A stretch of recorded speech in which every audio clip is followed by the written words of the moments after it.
To Mom, Dad, Reese, Scott, and Patrick. First of all, let me get something straight. This is a journal, not a diary.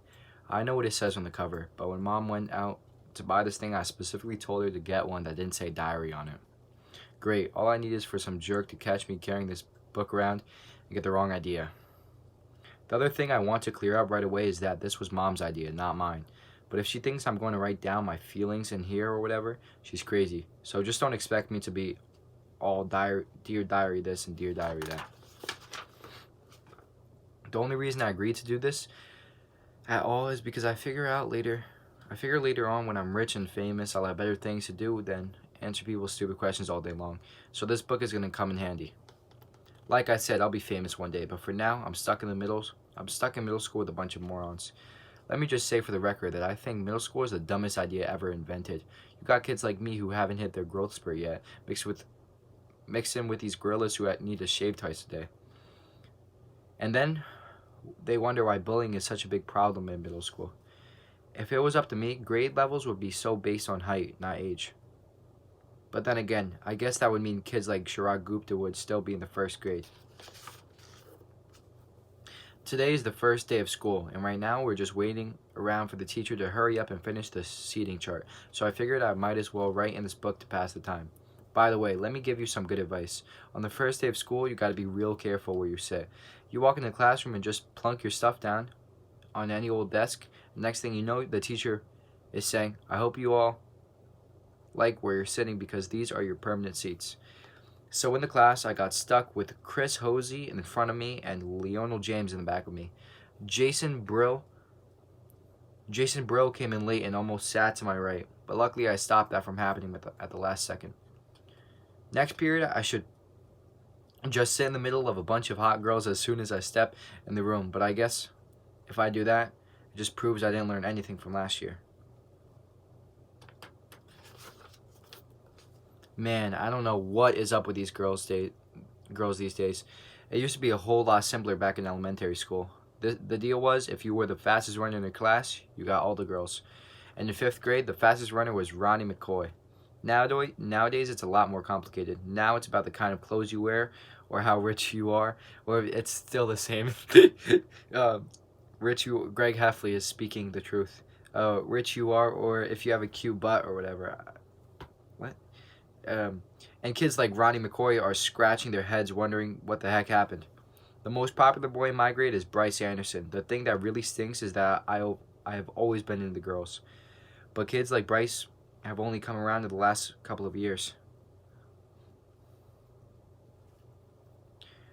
I remember how Bryce used to act back in elementary school. But of course now I didn't get any credit for sticking with the girls all this time. Like I said, Bryce is the most popular kid in our grade. So that leaves all the rest of us guys scrambling for other spots. The best I can figure is that I'm somewhere around the 52nd or 53rd most popular this year. But the good news is that I'm about to move up one spot because Charlie Davis is above me and he's getting braces next week. I tried to explain all this popularity stuff to my friend Rowley, who is probably hovering right around the 150th mark, by the way. But I think it just goes in one ear and out the other with him. Today we had phys ed, so the first thing I did when I got outside was sneak off to the basketball court to see if the cheese was still there, and sure enough, it was. That piece of cheese has been sitting there on the blacktop since last spring. I guess it must have dropped out of someone's sandwich or something. After a few days, the cheese started getting all moldy and nasty. Nobody would play basketball on the court where the cheese was, even though that was the only thing on the court. Even though that was the only court that had a hoop with a net. Then one day, this kid named Darren Walsh touched the cheese with his finger, and that started this thing called the cheese touch.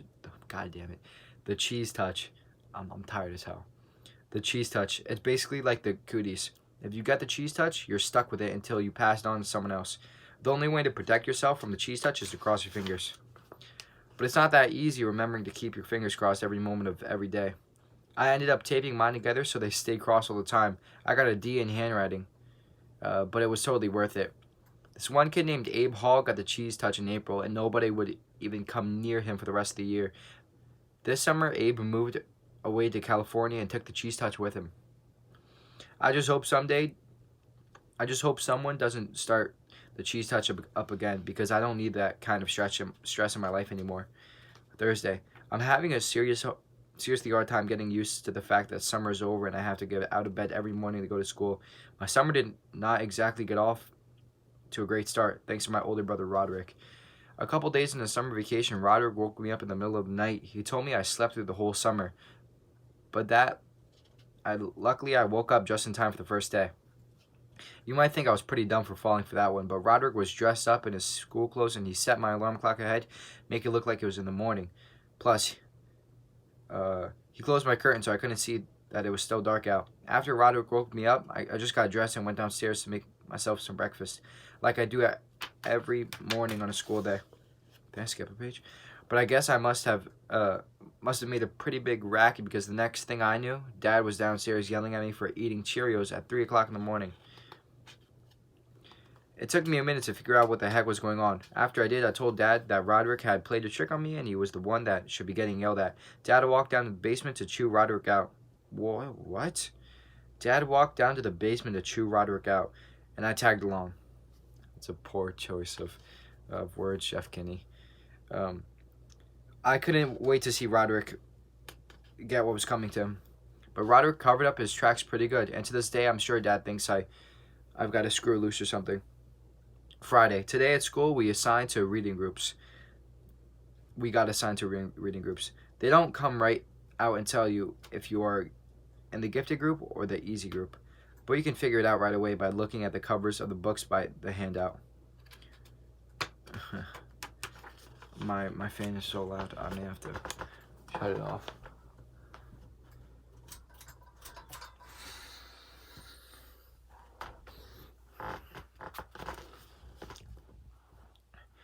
I was pretty disappointed to find out I got put in the gifted group, because that just means a lot of extra work. When they did the screening at the end of the last year, I did my best to make sure I got put in the easy group this year. Mom is real tight with our principal, so I'll bet she stepped in and made sure I got put in the gifted group again. Mom is always saying I'm a smart kid, but that I just don't apply myself. But if there's one thing I learned from Roderick, it's to set people's expectations real low, so if you end up surprising them by practically doing nothing at all.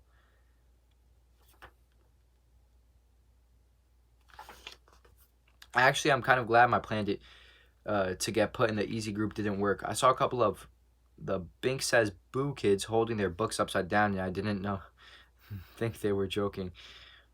And I don't think they were joking, Saturday. Well, the first week of school is finally over, so today I slept in. Most kids wake up early on Saturday to watch cartoons or whatever, but not me. The only reason I get out of bed at all on weekends is because eventually I can't stand the taste of my own breath anymore. Unfortunately, Dad wakes up at 6 a.m. 6 in the morning, so no matter what day of the week it is, and he is not... Wait, what? Morning, no matter what day of the week it is, and he is now real considerate of the fact that I am trying to enjoy my Saturday like a normal person.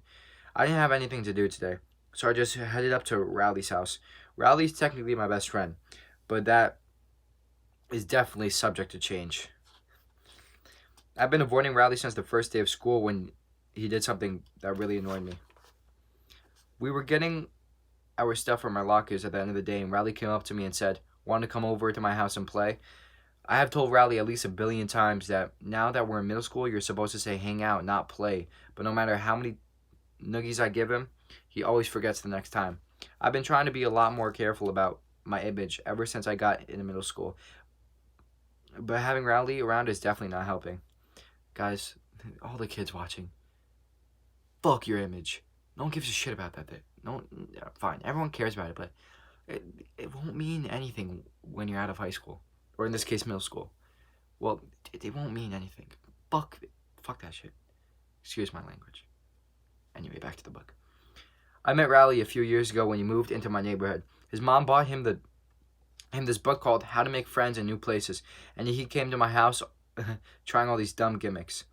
I guess I kind of felt sorry for Rowley, and I decided to make him under my wing. It's been great having him around. Mostly because I get used to all the tricks Roger pulls on me. Wait. I get to use all the tricks Roger pulls. So, excuse me. You know how I said I play all the sports, uh, all sorts of pranks on Rally? Well, I have a little brother named Manny, and I can never get away with pulling any of that stuff on him. Mom and Dad protect Manny like he's a prince or something, and he never gets in trouble, even if he really deserves it. Yesterday, Manny drew his self-portrait on my bedroom door in permanent marker. I thought Mom and Dad were going to let him have it, but as usual, I was wrong.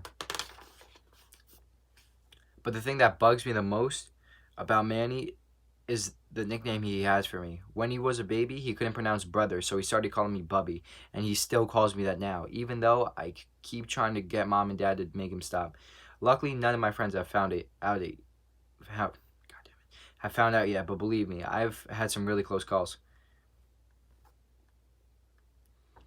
Mom makes me help Manny get ready for school in the morning. After I make Manny's breakfast, he carries his cereal bowl into the family room and sits on the plastic potty. And when it's time for him to go to daycare, he gets up and dumps whatever he didn't eat right in the toilet. Mom is always getting on me about not finishing my breakfast. But if she had to scrape cornflakes out of the bottom of the plastic potty every morning, she wouldn't have it much of an oh my god, my boy Greg goes hard. But if she had to scrape cornflakes out of the bottom of a plastic potty every morning, she wouldn't have much of an appetite either. Tuesday. I don't know if I mentioned this before, but I am super good at video games.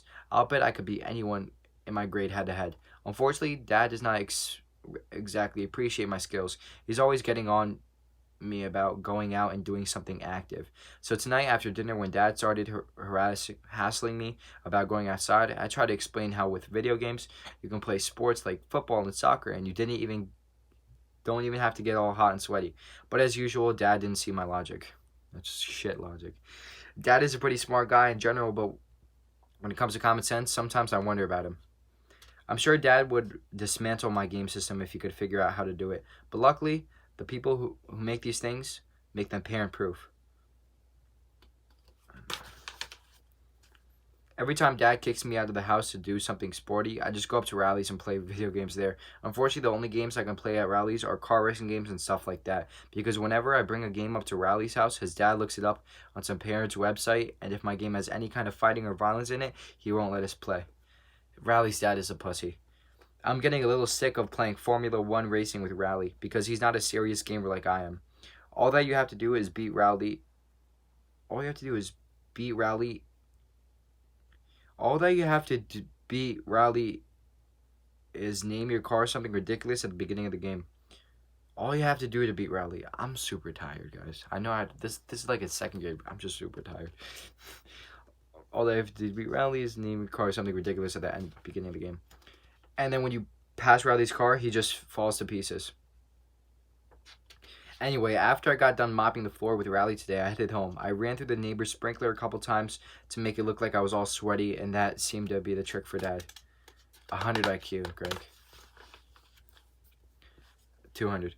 But my trick kind of backfired because as soon as my mom saw me, she made me go upstairs and take a shower. I guess Dad must have been pretty happy with himself for making me go outside because he did it again today.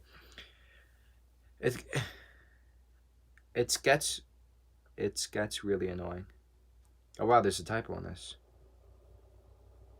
Oh wow, books have typos. I'm kidding. But I'm surprised it has a typo. It gets really annoying to have to go. It gets. Oh my god, I'm an idiot. Edit that part out. I'm super tired. Give me some props. It's getting really annoying to have to go up to Rallies every time I want to play a video game. There's a weird kid named Fregley who lives halfway between my house and Rallies, and Fregley is always hanging around the front yard, so it's pretty hard to avoid him. Fregley is in my phys ed class at school, and he has this whole made-up language, like when he needs to go to the bathroom, he just says, juice, juice. Us kids have pretty much figured Fregley out by now, but I don't think the teachers have really caught on yet. Wow. Today I probably would have gone into Rallies on my own anyway because my brother Roderick and his band were practicing down in the basement. Roderick's band is really awful, and I can't stand being home when they were having rehearsals. His band is called Loaded Diaper, only it's spelled Loaded Diaper on Roderick's fan. Loaded as in Loded. You might think he spelled it the way to make it look cooler, but I bet if you told Roderick how Loaded Diaper is actually spelled, it would be news to him. Yeah, the kid was a fucking idiot. Dad was against the idea of Roderick starting a band, but Mom was all for it. She's the one who bought Roderick his first drum set. I think Mom has this idea that we're all going to learn how to play instruments and then become one of those family bands like you see on TV. I've never seen one of those. Dad really hates heavy metal, and that's the kind of music Roderick and his band play. I don't think Mom really cares what Roderick plays or listens to, because to her, all music is the same. In fact, earlier today, Roderick was listening to one of his CDs in the family room, and Mom came in and started dancing. Yeah, that kid had some shitty taste in music. That really bugged Roderick, so he drove off to the store and came back 15 minutes later with some headphones, and that pretty much took care of the problem. Yesterday, Roderick got a new heavy metal CD, and it had one of those parental warning stickers on it. I've never gotten to listen to one of those parental warning CDs because Mom and Dad would never let me buy it at the mall. So I realized the only way I was gonna get the chance to listen to Roderick's CD was if I snuck into the house, which was if I snuck it out of the house. Excuse me. This morning after Roderick left, I called up Rowley and told him to bring his CD player to school. Then I went down to Roderick's room and took the CD out of his rack. You were not allowed to bring personal music players to school, so we had to wait to use it at lunch when the teachers let us outside. As soon as we got the chance, Rowley and I snuck around the back of the school and loaded up Roderick's CD. I don't want my foot to fall asleep. But Rowley forgot to put batteries in the CD player, so it was pretty much worthless. Then I came up with this great idea for a game. The object was to put the headphones on your head and then try to shake them off without using your hands. Just a really shitty idea. The winner was whoever could shake the headphones off in the shortest amount of time. Oh my god, I feel like... Okay, excuse me. I had the record with 7.5 seconds, but I think I may have shook some of my feelings loose with that one. Right in the middle of the game, Miss Craig came around the corner and caught us red-handed. She took the music player away from me and started chewing us out. Why is it chewing? I fucking never noticed this when I was younger. I used to read all these in like 2nd, 3rd grade, 1st grade. I fucking never chewing us out. What is that? Stop it. Jeff Kinney, stop it. Is this still recording? I have to make sure it's still recording, so I just don't look like an idiot. Okay. But I think she had the wrong idea about what we were doing back there. She started telling us how rock and roll is evil and how it's going to ruin our brains. I was going to tell her that there weren't even any batteries in the CD player, but I could tell that she just didn't want to be interrupted. So I just waited until she was done and then said, "Yes, ma'am. That's how you do it. Be respectful. Because I know a lot of you are pieces of fucking shit and you like to argue with teachers. Don't be a piece of shit. Come on. They're teachers. Give them respect. They take their time the other day to try to teach you. And most of you are just fucking assholes. So, but right when Miss Craig was about to let us go, Riley started blubbering about how he doesn't want rock and roll to ruin his brains. Honestly, sometimes I don't know about that boy. That sounds like a typical 15-year-old girl quote. Honestly, sometimes I don't know about that boy. Friday. Well, now I've gone and done it. Last night, after everyone was in bed, I snuck downstairs and listened to Roderick's CD on the stereo in the family's room. I put Roderick's new headphones on and cranked up the volume really high, then I hit play. First, let me say, I can definitely understand why they put the parental warning sticker on the CD, but I only got to hear about 30 seconds of the song before I got interrupted. It turns out that I didn't have the headphones plugged into the stereo, so the music was actually coming through the speakers, not the headphones. Dad marched me up into my room and shut the door behind him and then said, Let's you and me have a talk. Let's you and me have a talk, friend. Whenever Dad says friend that way, you know you're in trouble. The first time Dad ever said friend to me like that, I didn't get that he was being sarcastic, so I kind of let my guard down. I don't make that mistake anymore. Tonight, Dad, um, Tonight, Dad yelled at me for about 10 minutes, and then I guess he decided he'd rather be in bed than standing in my room in his underwear. He, what? He told me I was grounded from playing video games for 2 weeks, which is about what I expected. I guess I should have been glad that's all he did. The good thing about Dad is that when he gets mad, he cools off real quick and then it's over. Usually, if you mess up in front of Dad, he just throws whatever he's got at his hands at you. That's that's good. Mom has a totally different style when it comes to punishment. If you mess up and Mom catches you, the first thing she does is take a few days to figure out what your punishment should be.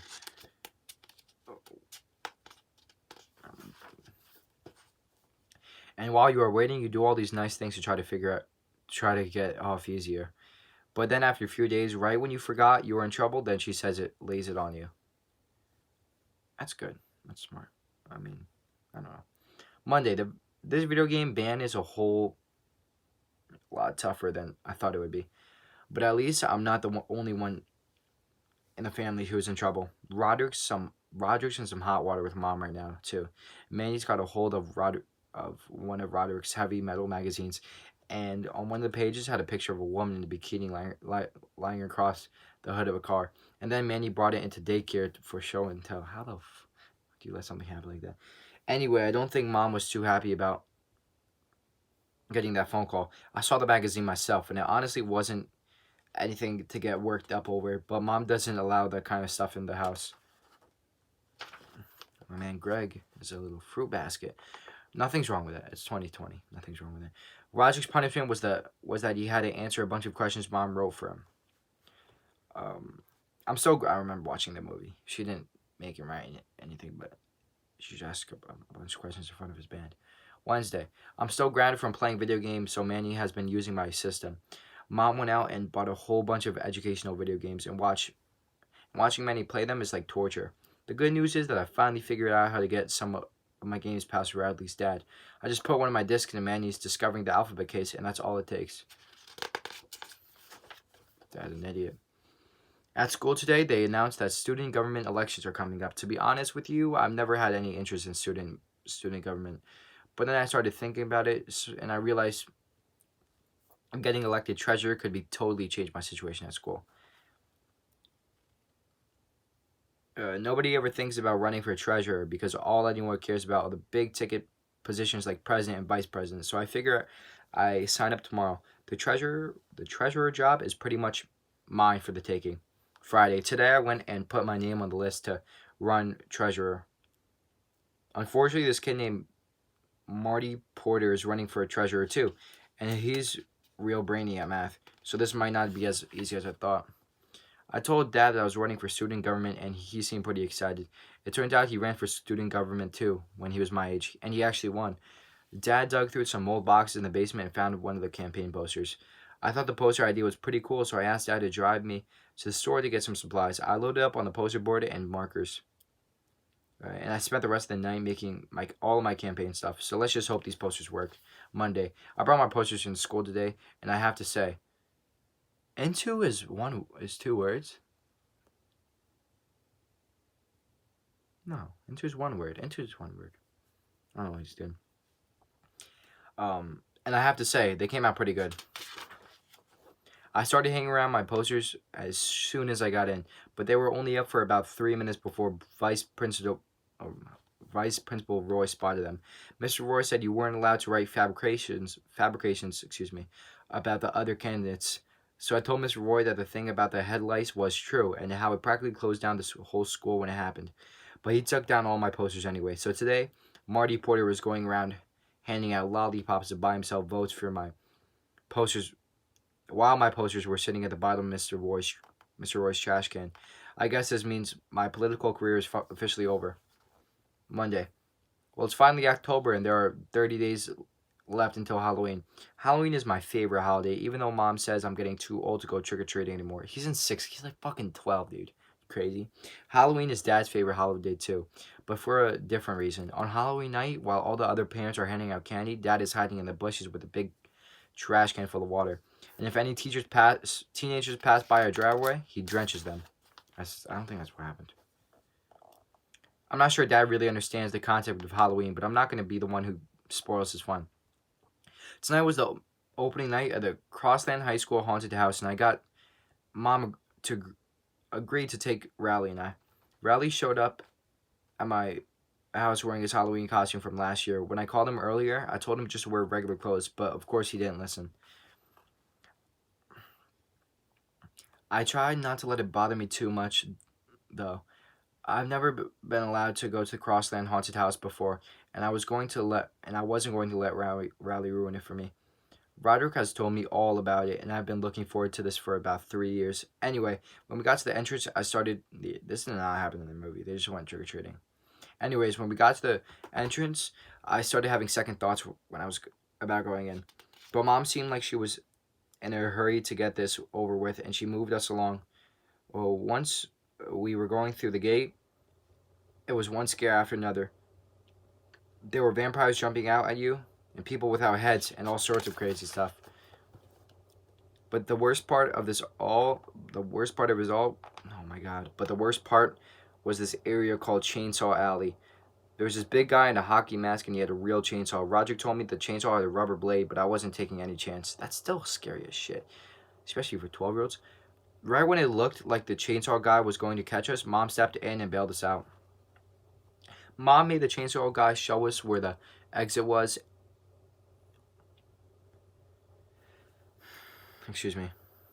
Mom made the chainsaw guy show us where the exit was, and that was the end of our haunted house experience right there. I guess it was a little embarrassing when Mom did that, but I'm willing to let it go this one time. Greg's a pussy. The Crossland haunted house really got me thinking. Those guys were charging $5 a pop, and the line stretched halfway around the school. I was at the school. I decided to make a haunted house on my own. Actually, I had to bring Rowley in on this deal because Mom wouldn't let me convert our first floor into a full-out haunted mansion. I knew Riley's dad wouldn't be crazy about the idea either, so we decided to build a haunted house in the basement and just not mention it to his parents. Riley and I spent most of the day coming up with an awesome plan for our haunted house. Here was our first plan, and it just shows a picture. I don't mean to brag or anything, but what we came up with was way better than the Crossland High School haunted house. I'm a fucking idiot, dude. We realized we were going to need to get the word out that we were doing this thing. So we got some paper and made up a bunch of flyers. It's been years since I read this book, and it would actually been pretty cool to watch this instead of them just going trick-or-treating and getting fucked up by those high schoolers. I'll admit it. I'll admit maybe we stretched the truth a little in our advertisement, but we had to make sure people actually showed up. By the time we finished putting the flyers up around the neighborhood and got back to the Riley's basement, it was already 2:30, and we hadn't even started putting the actual haunted house together yet, so we had to cut some corners for our original plan. When 3 o'clock rolled around, we looked outside to see if anyone showed up, and sure enough, there were about 20 neighborhood kids waiting in line outside of Riley's basement. Oh my god. There were about 20 neighborhood kids waiting in line outside of Riley's basement. Come on, Jeff Kinney. What are you doing, man? What are you doing? Now, I know our flyer said admission was 50 cents, but I could see that we had a chance to make a killing here. So I told the kids that admission was $2 and the 50 cent was just a typo. How the hell? The first kid to cough up $2 was Shane Snella. He paid his money, and we let him inside, and me and Riley took our positions in the Hall of Screams. The Hall of Screams was basically a bed with me and Riley on either side of it. I guess maybe we made the Hall of Screams a little too scary because halfway through, Shane crawled up in a ball underneath the bed. We tried to get him to crawl out from under there, but he wouldn't budge. I started thinking about all the money we were losing with the kids clogging up the Hall of Screams. And I knew we had to get him out of there quick. Eventually, Riley's dad came downstairs, and first I was happy to see him because I thought he would help us drag Shane out from under the bed again, and our haunted house would... Dude, what? I thought he could help us drag Shane out from under the bed and get our haunted house cranking again. I'm super tired. I'm a good reader. Fuck off. But Riley's dad wasn't really in a helpful mood. Riley's dad wanted to know that what we were doing and why Shane Snella was curled up under the bed. We told him that the basement was a haunted house and that Shane Snella actually paid for us to do this to him, but Riley's dad didn't believe us. I admit that if you looked around, it didn't really look like a haunted house. All we had to put together was the Hall of Screams and the Lake of Blood, which was actually Riley's old baby pool with a half a bottle of ketchup in it. Dude, these guys are fucking crazy. I tried to show Riley's dad an original plan to prove that we were running a legitimate operation, but he still didn't seem convinced. And to make a long story short, that was the end of our haunted house. The good news is, since Riley's dad didn't believe us, he didn't make us refund Shane's money, so at least we cleared $2 today. These entrepreneurs. Riley ended up getting grounded for the whole haunted house mess yesterday. He's not allowed to watch TV for a week, and he's not allowed to have me over at his house during that time. That last part isn't really fair because that's punishing me, and I didn't even do anything wrong. And now, where am I supposed to play my video games? He's such a piece of shit friend. Anyway, I kind of felt bad for Riley today, so tonight I tried to make it up to him. I turned on one of Riley's favorite TV shows, and I did a play-by-play over the phone so he could kind of experience it that way. I did my best to keep up what was going on the screen, but to be honest with you, I'm not sure Riley was getting the full effect. Tuesday, well, Riley's grounding is finally over, and just in time for Halloween too. I went up to his house to check his costume, and I have to admit, I'm a little jealous. Riley's mom got him this night costume that's way cooler than his costume from last year. His night outfit came with a helmet, a shield, and a real sword and everything. It's such a cap. I've never had a store-bought costume before. Still haven't figured out what I'm going to go as tomorrow night, so I'll probably just throw something together last minute. I figure I'll bring back the toilet paper mummy again. But I think it's supposed to rain tomorrow night, so that may not be the smartest choice. In the past few years, the grown-ups in my neighborhood have been getting cranky about my lame costumes, and I'm starting to think it's actually being an effect on the amount of candy I'm bringing in. But I don't really have time to put together a good costume because I'm in charge of planning out the best route for Riley and I to take tomorrow night. This year I've come up with a plan that'll get us twice as much candy as we scored last year. Is this still recording? I have to check every so often, guys. Okay, 32 minutes. Oh, Halloween. About an hour before we... Oh my god. About an hour before we were supposed to start trick-or-treating, I still haven't gotten a costume. I still didn't have a costume. At that point, I was seriously thinking about going as a cowboy for the second year in a row. That's a pirate. Oh, but then Mom knocked on my door and handed me a pirate costume with an eye patch and a hook and everything. It was cool. Riley showed up around 6:30 wearing his night costume, but it didn't look anything like it looked yesterday. Riley's mom made all these safety improvements to it, and then you couldn't even tell what he was supposed to be anymore. She cut out a big hole in the front of the helmet so he could see better, and covered him up in all his reflective tape. She made him wear his winter coat underneath everything, and she replaced the sword with a glow stick. I grabbed my pillowcase, and Riley and I started to head out, but Mom stopped us before we could get out the door.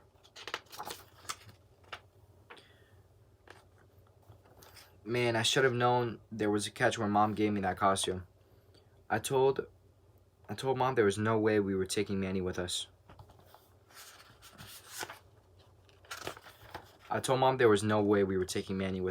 Because we were going to hit 152 houses in 3 hours. And plus, we were going to be on Snake Road, which is way too dangerous for a little kid like Manny. I should have never mentioned that last part because the next thing I knew, Mom was telling Dad that he had to go along with us to make sure we didn't step foot outside of our own neighborhood. Dad tried to squirm out of it, but once Mom makes her mind up, there's no way you can change it. Before we even got out of our driveway, we ran into our neighbor, Mr. Mitchell, and his kid, Jeremy. So, of course, they tagged along with us. Manny and Jeremy couldn't trick-or-treat at any of the houses with spooky decorations on them. So that ruled out pretty much every house on our block. Dad and Mr. Mitchell started talking about football or something, and every time one of them started wanting to make a point, they would stop talking. So we were hitting only about one house every 20 minutes. It was bad. After a couple of hours, Dad and Mr. Mitchell took the little kids home. I was glad because that meant Riley and I could take off. My pillowcase was almost empty, so I wanted to make up as much time as possible. A little while after, Riley told me that he needed to make a potty break. I made him hold off for another 45 minutes, but by that time, we got to my grandma's house, and it was pretty clear that if I didn't let Riley in, it was going to be messy. So I told Riley if he wasn't back outside in 1 minute, I was going to start helping myself to his candy. He's such a piece of shit, friend. After that, we headed back on the road, but it was already 10:30, and I guess that's when most grown-ups decide Halloween is over. You can kind of tell that when they started coming to the door in their PJs and giving you the evil eye. We decided to head home. We made up a lot of time after Dad and Mandy left, so I was pretty satisfied about how much candy we took in. Dude, if you guys saw the movie, the fucking movie is so much better than this piece of shit book. They go on this whole journey, and it's so much better. I don't remember the book being this shitty. I haven't read it since 3rd grade. But when we were halfway home, this pickup truck came roaring down the street with a bunch of high school kids in there. Oh, wait, no. It's getting interesting now. I'm like a little ass kid. The kid in the back was holding a fire extinguisher, and when the truck passed by, he opened fire. Is that what happened? I'm pretty sure I had a bucket of water. Oh, wait, no. I think it was a fire extinguisher. I have to give Riley credit because he blocked about 95% of the water with his shield. And if he hadn't done that, all of our candy would have gotten soaked. When the truck drove away, I yelled out something that I regretted 2 seconds later, which was, we're calling the cops. The driver slammed on the brakes and he turned around his trucks around. Riley and I started running, but those guys were right on our heels. The only place I could think that was safe was my grandma's house, so you cut through a couple backyards to get there. Grandma was in bed already, but I knew she keeps a key under the mat on the front porch. In the movie, the grandma wasn't even home. Once we got inside, I looked out the window to see if the guys had followed us, and sure enough, they did. I tried to trick them into leaving, but they wouldn't budge. That's so weird that... After a while, we realized the teenagers were going to wait us out, so we decided we were just gonna have to spend the night at my grandma's. That's when we started getting cocky, making monkey noises at the teenagers and whatnot. Well, at least I was making monkey noises. Riley was kind of making owl noises, but I guess it was the same general idea. I remember that. I called mom to tell her that we were going to crash at grandma's for the night, but mom sounded really mad on the phone. She said it was a school night and that we would have to go right home that instant, so that meant we were just gonna have to make a run for it. I looked out the window, and this time I didn't see the truck, but I knew those guys were hiding somewhere and were just trying to draw us out. So we snuck out the back door, hopped over grandma's fence, and ran all the way to Snake Road. I figured our chances were better there because there aren't as many streetlights. Snake Road is scary. Is scary enough on its own without having a truckload of teenagers hunting you down. Every time we saw a car coming, we dove into the bushes. It must have taken us an hour to get 100 yards. But believe it or not, we made it all the way home without getting caught. Neither one of us let our guard down until we got to the driveway. Into my driveway, excuse me. But right then, there was this awful scream, and we saw a big wave of water coming toward us. Man, I forgot all about Dad, and we totally paid the price for it. When Riley and I got inside, we laid out all our candy on the kitchen table. The only thing we could have salvaged were a couple of mints that were wrapped in... and the toothbrushes Dr. Garrison gave us. I think the next Halloween I'll just stay home and mooch some Butterfingers from the bowl Mom always keeps on the top refrigerator. November. Oh my god. I'm tired. Oh my god. On the bus ride into school today, we passed by Grandma's house. It got rolled with toilet paper last night, which I guess was no big surprise. Oh, rip. I do feel a little bad because it looked like it was going to take a long time to clean up. But on the bright side, Grandma is retired, so she probably didn't have anything planned for today anyway. No, she paid someone to do it. In third period, Mr. Mr. Underwood, our phys ed teacher, announced that the boys will be doing a wrestling. Okay, it literally just stopped, but I promise you, I fucking promise you, dude, that I'm picking up right where I left off. And that's, I don't know, 6 weeks. If there's one thing most boys in my school are into, it's professional wrestling. So Mr. Underwood might as well have set off a bomb. Lunch comes right after phys ed, and the cafeteria was a complete madhouse. If I don't know what the school is thinking, having a wrestling unit, but I decided if I don't want to get twisted into a pretzel for the next month and a half, I better do my homework on this wrestling business. Oh my god. So I rented a couple of video games to learn some moves, and you know what? After a while, I was really starting to get the hang of it. In fact, the other kids in my class had better look out, because if I keep this up, I could be a real threat. Then again, I better make sure I don't get too good. This kid named Preston Mudd got named Athlete of the Month for being the best player in the basketball unit, so they put his picture on the hallway. It took people about 5 seconds to realize P. Mudd sounded when you said... This shit is so annoying. It took people about 5 seconds to realize how P. Mudd sounded when you said it aloud. And after that, it was all over Preston. It was all over for Preston. P. Mudd. Well, I found out today that the kind of wrestling Mr. Underwood is teaching is completely different from the kind that they do on TV. First of all, we have to wear these things called singlets, which look like bathing suits they used to wear in the 1800s. And second of all, there was no pile drivers or hitting people over their heads with chairs or anything like that. There's not even a ring with ropes around it. It's just basically a sweaty mat that smells like it's never been washed before. Mr. Underwood started asking for volunteers so he could demonstrate some wrestling holds, but there was no way I was going to raise my hand. Riley and I tried to hide out in the back of the gym near the curtain, but that's where the girls were doing their gymnastics unit. We got out there in a hurry and we went back to the rest of the guys, where the rest of the guys were, Mr. Underwood singled me out, probably because I'm the lightest kid in the class, and he could toss me around without straining himself.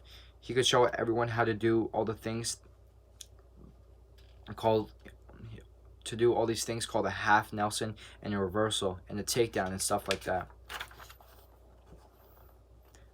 When he was doing this move called a fireman's carry, I felt a breeze down below, and I couldn't tell my singlet was doing a good job keeping me covered up.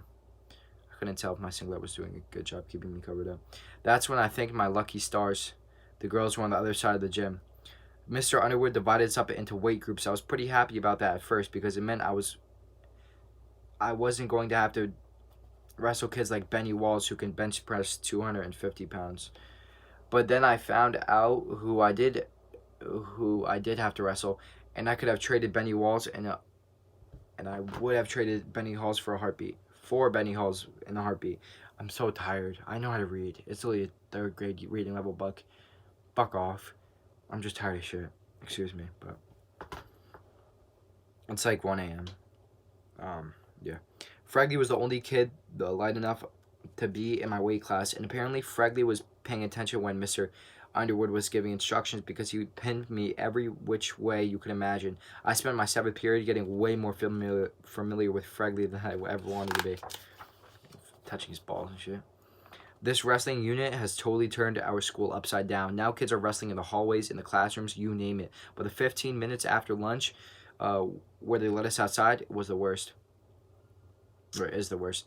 You can't walk 5 feet without tripping over a couple of kids going at it. I just try to keep my distance and mark my words. One of these fools is going to roll right into the cheese and start the cheese touch all over again. That's fucking gross. My other big problem is that I have to wrestle Fregley every single day. But this morning I've realized something. If I can move out of Fregley's weight class, I won't have to wrestle him anymore. So today I stuffed my clothes with a bunch of socks and shirts to get myself to the next weight class. But I was still too light to move up. I realized I was going to have to gain weight for real. At first I thought I should just start loading up on junk food, but then I had a much better idea. I decided to gain weight and muscle, not fat. I've never been all interested in getting in shape before, but this wrestling unit has made me rethink things. I figured if I bulk up now, it could actually come in handy down the road. No, that's not true. If you lift weights, you're gonna stunt your growth, and no girl likes to be with a short guy. I'm 15 years old. I'm 5'11". Girl, that's why girls like me. But if you're fucking like 5'5" in freshman year of high school, it's gonna fuck you over, dude. Don't lift weights. Yeah, the bulkiness is nice. I have that too, but don't lift weights. At least not now. Wait till you're 6 feet. Wait till puberty hits you. Wait till you're tall enough to be okay with not growing anymore. The football unit is coming in the spring, and they split the teams up into shirts and skins, and I always get put on skins. I think they do that to make all the out of shape kids feel ashamed of themselves. If I can pack on some muscle now, it'll be a whole different story next April. Tonight after dinner, I got mom and dad together and told them my plan. I told them that I was going to need some serious exercise equipment and some weight gain powder too. I showed them some muscle magazines I got at the store so they could see how ripped I was going to be. Oh my god. I have like another 120 pages. 130 maybe. Kill me now. Mom didn't really say anything at first, but Dad was pretty enthusiastic. I think he was just glad I had a chance of heart from how I used to be when I was a kid. I had a change of heart, excuse me. God, I'm so tired. But Mom said if I wanted a weight set, I was going to have to prove that I was going to stick with my exercise regimen. She said I was going to have to do that by doing sit-ups and jumping jacks for 2 weeks. I'd explained that the only way to get totally bulked up is to get the kind of high-tech machines that... It's fucking bullshit. I'm not bulked up. I know that's bullshit. They have at the gym, but Mom didn't want to hear it. That's bullshit. That's why. Then Dad said if I wanted a bench press, I should keep my fingers crossed for Christmas. But Christmas is a month and a half away, and if I'm get pinned by Fregley one more time, I'm gonna have a nervous breakdown. So it looks like Mom and Dad aren't going to be any help, and that means I'm going to have to take matters into my own hands as usual. Saturday. I couldn't wait to start my weight training program today. Even though Mom wouldn't let me get the equipment I needed, I wasn't going to let it hold me back. Mindset, Greg Heffley. So I went to the fridge and emptied out the milk and orange juice and filled the jugs with sand. Then I taped them to a broomstick, and I had myself a pretty decent barbell. Greg has a 200 IQ. After that, I made a bench press out of an iron board and some boxes. Once I had it all set, I was ready to do some serious lifting. I needed a spotting partner, so I called Rowley, and when he showed up at my door wearing some ridiculous getup, I knew I made a mistake in inviting him. I made Rowley use the bench press first, mostly because I wanted to see if the broomstick was going to hold up. He did about 5 reps and he was ready to quit, but I wouldn't let him. That's what a good training partner is for, to push you beyond your limits. That's true. 15 more. My throat is super dry. I need some water. I knew Rowley wasn't going to be as serious about weightlifting as I was, so I decided to try out an experiment to test his dedication. In the middle of Rowley's set, I went and got his phony nose and mustache. God damn it, dude. In the middle of Rowley's set, I went and got this phony nose and mustache Roderick had in his junk drawer. Excuse me. And right when Rowley had the doorbell in down position, I leaned over and looked at him. Sure enough, Rowley totally lost his concentration. He couldn't even get the barbell off of his chest. I thought I was helping him out. I thought about helping out. Oh, God damn it, dude. I'm not a fucking idiot. I promise you. I'm just super tired. I don't know how I'm gonna do this, but the work doesn't stop. I'm going viral. Fuck off. Alright, just shake. I realized that if Rowley didn't get serious about... I thought about helping him out, but then I realized that if Rowley didn't get serious about working out, he was never going to get to my level. Greg is like the fucking skinniest kid. I eventually had to rescue him, but he started bringing the milk jug to let the sand... He started biting the milk jug to let the sand leak out. After Rowley got off the bench press, it was time for my set, but Rowley said he didn't feel like working out anymore, and he went home. You know, I figured he'd pull something like that, but I guess you can expect everyone to have the same kind of dedication as you. He's such a cocky prick. Wednesday. Today in geography, we had a quiz, and I have to say, I've been looking for this one for a long time. The quiz was on state capitals, and I sit in the back of the room right next to the giant map of the United States. All the capitals are written in big red print, so I knew I had this one in the bag. That's been a term for a while. But right before the test got started, Patty Farrell piped up from the front room. God damn it, dude. Holy shit, I'm tired as fuck. But right before the test got started, Patty Farrell piped up from the front of the room. Patty told Mr. Ira that he should cover up the United States map before we got started. So thanks to Patty, I ended up flunking the quiz, and I will definitely be looking for a way to pay her back for that one.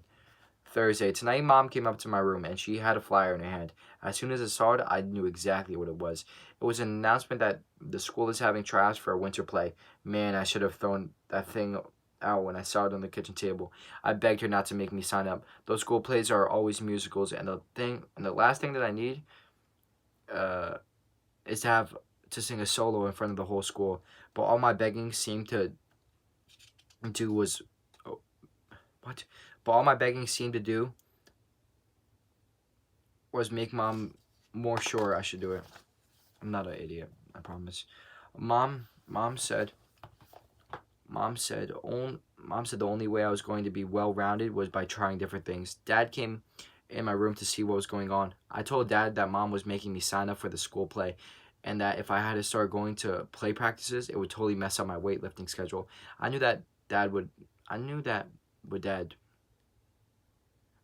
would make Dad take my side. Dad and Mom argued for a few minutes, but Dad was no match for Mom. So that means tomorrow I've got to audition for the play. Friday. The play they are doing this year is The Wizard of Oz. A lot of kids came wearing costumes for the parts they were trying out for. I never even seen the movie, so for me, it was like walking into a freak show. I've never seen Wizard of Oz 2. Or the first one. You see what I did there? Come on. Give me some prop. Whatever. Fuck, I don't know what I'm doing. Miss Norton, the music director, made everyone sing My Country 'Tis of Thee. Oh, that's Cap Talk.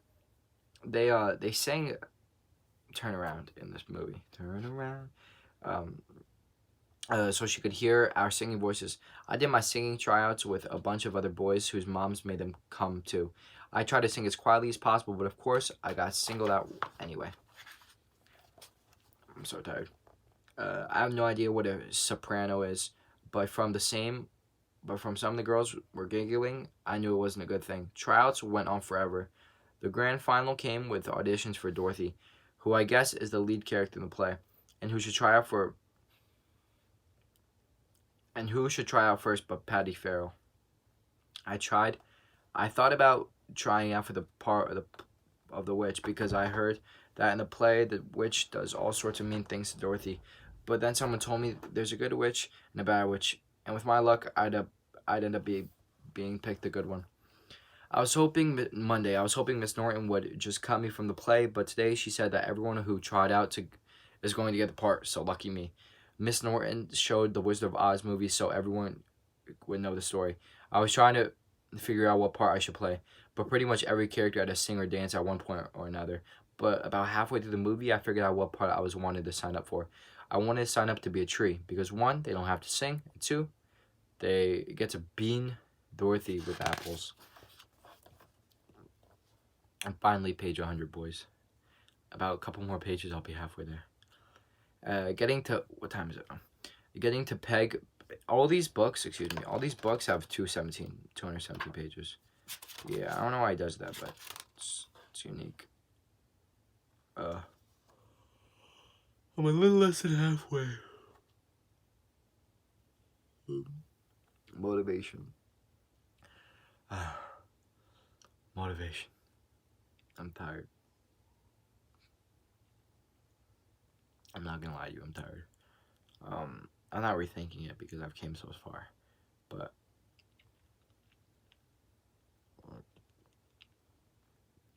uh, getting the my door excuse me.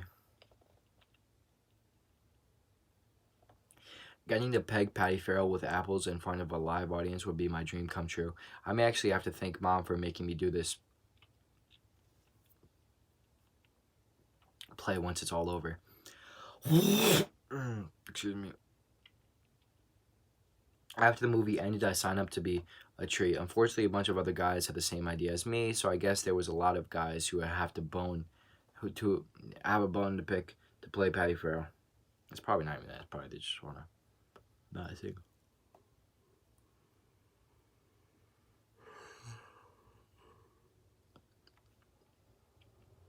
Wednesday. Well, like Mom always says, be careful what you wish for. I got picked to be a tree, but I don't know if that's such a good idea. The tree costumes don't actually have armholes, so I guess that rules out any apple throwing. I should probably feel lucky that I got the speaking part at all. They had too many kids trying out and not enough roles, so they had to start making up characters. Ronnie James tried to be the Tin Man, but he got stuck being the Shrub. Friday. Remember how I said I was lucky to get this speaking part? Well, today I found out I only have one line in the entire play. I said it when Dorothy picks an apple off of my tree. Ouch. One word too. Rip. That means I have to go to a 2-hour practice every day just so I could say one stupid word. I'm starting to think Ronnie James got a better deal as a Shrub. He found a way to sneak out video games into his costume, and I'll bet that really makes the time go by. So now I'm trying to think of ways to get Miss Norton to kick me out of the play. But when you only have one word to say, it's really hard to mess up your lines. Thursday. The play is only a couple days away, and this is bringing back like nostalgic feelings from school. Like not third grade, just like school in general. And I miss it because with this whole corona shit going around, it's kind of gay, but or not. Excuse me.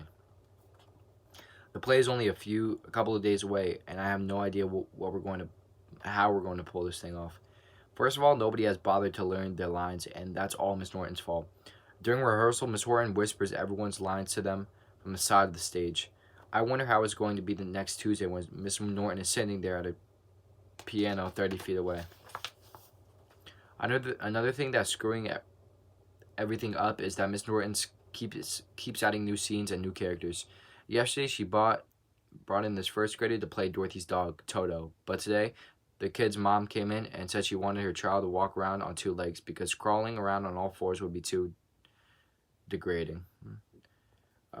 So now, we've got a dog that's going to be walking around on his hind legs for the whole show. But the worst change is that Miss Norton actually wrote a song that us trees have to sing. She said everyone deserves a chance to sing in the play. So today we spent an hour learning the worst song that's ever been written. Thank God Roderick won't be in the audience to see me humiliate myself. Miss Norton said the play is going to be a semi-formal occasion, and I know there's no way Roderick is going to wear a tie for a middle school play. But today wasn't all bad. Toward the end of the practice, Archie Kelly tripped over Ronnie James and chipped his tooth because he couldn't stick his arms out to break his fall. Just turn around. So the good news is they're letting us trees carve out armholes at the performance. Trees is capitalized. That's interesting. Tuesday. Tonight was the big school production of The Wizard of Oz. The first sign things were not going to so well before the play even started. I was peeking through the curtain to check out how many people showed up to go see the play, and guess who was standing right up front? My brother Roderick, wearing a clip-on tie. He must have found out I was singing, and he couldn't resist the chance to see me embarrass myself. The play was supposed to start at 8, but it got delayed because Ronnie James had stage fright. You'd figure that someone whose job was to sit on stage and do nothing could just suck it up for one performance, but Ronnie James wouldn't budge, and eventually his mom had to carry him off. The play finally started around 8:30. Nobody could remember their lines, just like I predicted, but Miss Norton kept things moving along with her piano. The kid who played Toto brought a stool and a pile of comic books on the stage, and that totally ruined the whole dog effect. When it was time for the forest scene, the other trees and I hopped into our positions. The curtains rose, and when they did, I heard Manny's voice. Great. I've been able to keep that nickname quiet for 5 years. Now all of a sudden the whole town knew it. I could feel about 200, 300 pairs of eyeballs pointing my way. So I did something. So I did some quick ad-libbing, and I was able to deflect the embarrassment over to Archie Kelly. But the major embarrassment was still on the way when I heard Miss Norton play the first few bars of "We Three Trees." I felt my stomach jump. I looked out at the audience, and I noticed Roderick was holding a video camera. Roderick's a piece of shit. I'm just over halfway, boys. I knew that if I sang this song and Roderick recorded it, he would keep the tape forever and use it to humiliate me for the rest of my life. I didn't know what to do, so when the time came to start singing, I just kept my mouth shut. For a few seconds there, things went okay. I figured that if I didn't technically sing the song, that Roderick wouldn't have anything to hold over my head, but after a few seconds, the other trees noticed I wasn't singing. I guess they must have thought I knew something that they didn't, so they stopped singing too. Now, the three of us just standing there not saying a word. Miss Norton must have thought we forgot the words to the song, because then she came over to the side of the stage and whispered the rest of the lyrics to us. The song is only about 3 minutes long, but to me it felt like an hour and a half. It was just praying the curtains would go. I was just praying the curtains would go down so we could hop off the stage. That's when I noticed Patty Farrell standing in the wings, and if looks could kill, us trees would be dead. She probably thought we were ruining her chances of making it to Broadway or something. Seeing Patty standing there reminded me why I was signed up to be a tree in the first place. Pretty soon, the rest of the trees started throwing apples too. I think Toto even got in on the act. Somebody knocked the glasses off of Patty's head, and one of the lenses broke. Miss Norton had to shut down the play after that, because Patty can't see 2 feet in front of her without her glasses. She didn't wear glasses in the movie. Yeah, she didn't wear glasses in the movie.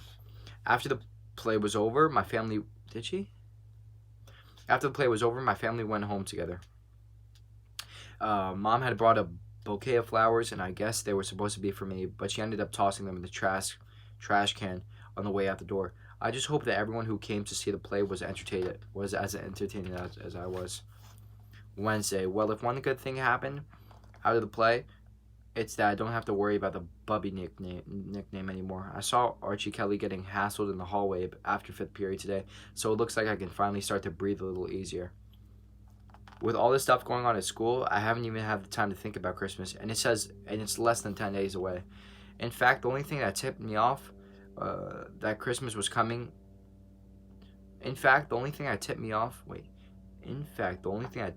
that Christmas was coming was when Roger put his wish lists on the refrigerator. I usually make a big wish list every year, but this Christmas, all I really want was this video game called Twisted Wizard. Tonight, Manny was going through the Christmas catalog, picking out all the stuff he wants with a big red marker. Manny was circling every single thing in a toy in the catalog. He wasn't even circling really expensive stuff like giant motorized car and stuff like that. So I decided to step in and give him some good big brotherly advice. I told him that if he could circle anything... Oh my god. I told him that if he circled stuff that was too expensive, he was going to end up with a bunch of clothes for Christmas. I said he should just pick up 3 or 4 medium-priced gifts, so he would end up with a couple things he actually wanted. But of course, Manny just went back to circling everything again. So I guess... Wait a minute. I read the last page wrong then. I said he wasn't. He was even circling really expensive things like the giant motorized car, blah, blah. But of course, Manny went back to circling everything again. So I guess he'll just have to learn the hard way. When I was 7, the only thing I really wanted for Christmas was a Barbie dream house. What the hell? And not because I like girls' toys, like Roderick said. I just thought it would be really awesome for my soldiers. I thought it would be a really awesome fort for my toy shoulders, excuse me. When mom and dad saw my wish list that year, they got a big fight over it. Dad said there was no way he was getting me a dollhouse, but mom said it was healthy for me to experiment with whatever kind of toys I wanted to play with. Jeff Kinney. You're so homophobic. Believe it or not, Dad actually won that argument. Dad told me to start my wish list over and pick some toys that were more appropriate for boys. But I have a secret weapon when it comes to Christmas. My Uncle Charlie always gets me whatever I want. I told him I wanted a Barbie dream house, and he said he'd hook me up. On Christmas, when Uncle Charlie gave me my gift, it was not what I asked for. He must have walked into the toy store and picked up the first thing that had the word Barbie on it. So if you ever see a picture of me where I'm holding a beach fun Barbie, now at least you know the whole story. Dad wasn't really happy when he saw Uncle Charlie get it for me. He told me to either throw it away or give it to charity. But I kept it anyway, and okay, I admit, maybe I took it out and played with it once or twice. That's how I ended up in the emergency room 2 weeks later with a pink Barbie shoe stuck up my nose. And believe me, Roderick has never let me hear the end of that. Tonight, Mom and I went out to get a gift for the Giving Tree at church. The Giving Tree is basically Secret Santa. Is a Secret Santa kind of thing, where you get a gift for someone who is needy. That's one way to word it. Mom picked out a red wool sweater for our Giving Tree guy. I tried to talk to Mom into getting something a lot cooler, like a TV or a slushie machine or something like that. Because imagine if all you got for Christmas was a wool sweater. I'm sure our Giving Tree guy will throw his sweater away in the trash, along with the 10 cans of yams we sent him during the Thanksgiving food drive. Christmas. When I woke up this morning and went downstairs, there was about 1 million gifts under the Christmas tree, but when I started digging around, there was hardly any gifts with my name on them.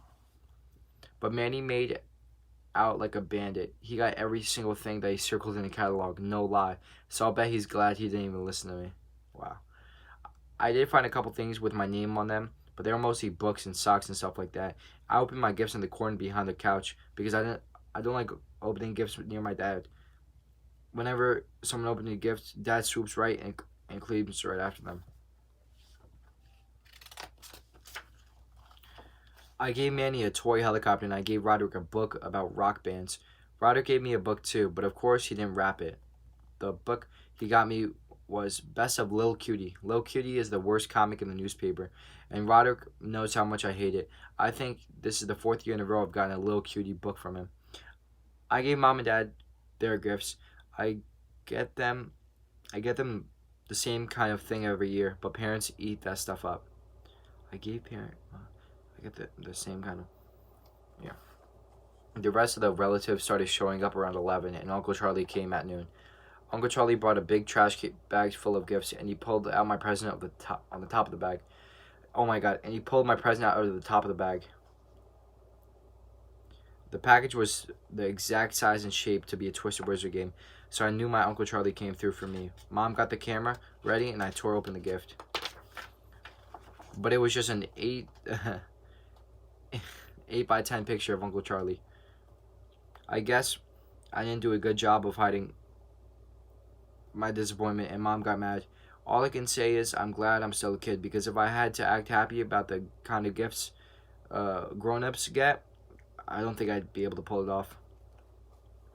I went up to my room to take a break for a while. A couple minutes later, Dad knocked on my door. He told me he had my gift for me out in the garage, and the reason it was there was because it was too big to wrap. And when I walked down to the garage, there was a brand new weight set.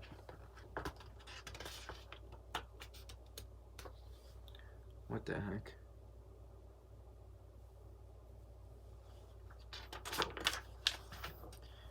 That thing must have cost a fortune. I didn't have the heart to tell Dad that I kind of lost interest in the whole weightlifting thing when the wrestling unit ended last week, so I just said thanks instead. Yeah, thanks.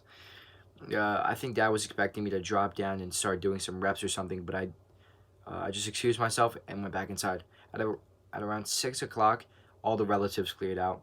I was sitting on the couch watching Manny play with his toys, feeling pretty sorry for myself. Then Mom came up to me and said that she found a gift behind the piano with my name on it, and it said, "From Santa." The box was way too big to be for. Oh my god. The box was way too big for Twisted Wizard, but Mom pulled out the same big box trick on me last year when she got me a memory card for my video game system. So I ripped open the package and pulled out my present. Only this wasn't Twisted Wizard either. It was a giant red wool sweater.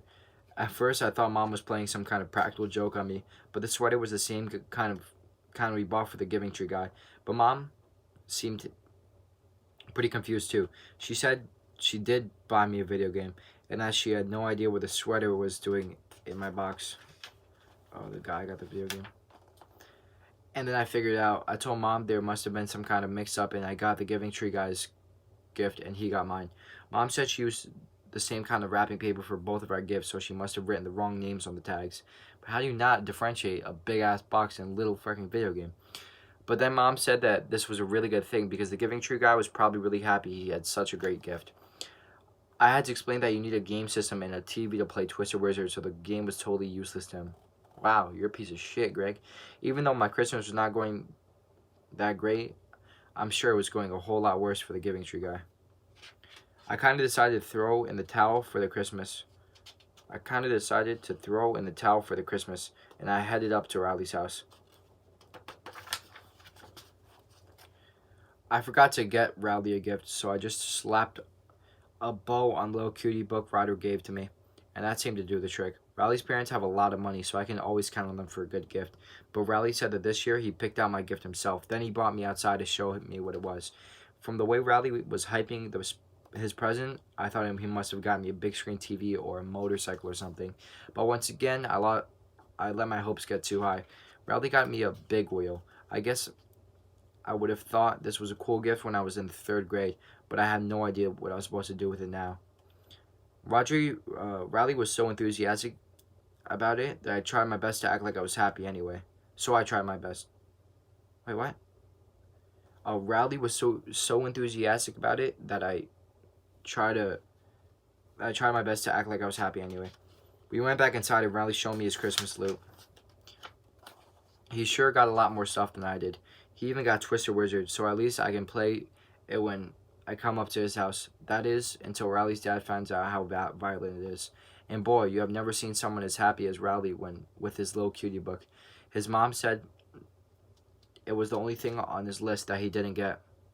What? Well, I'm glad someone got what they wanted today. Greg's a piece of shit.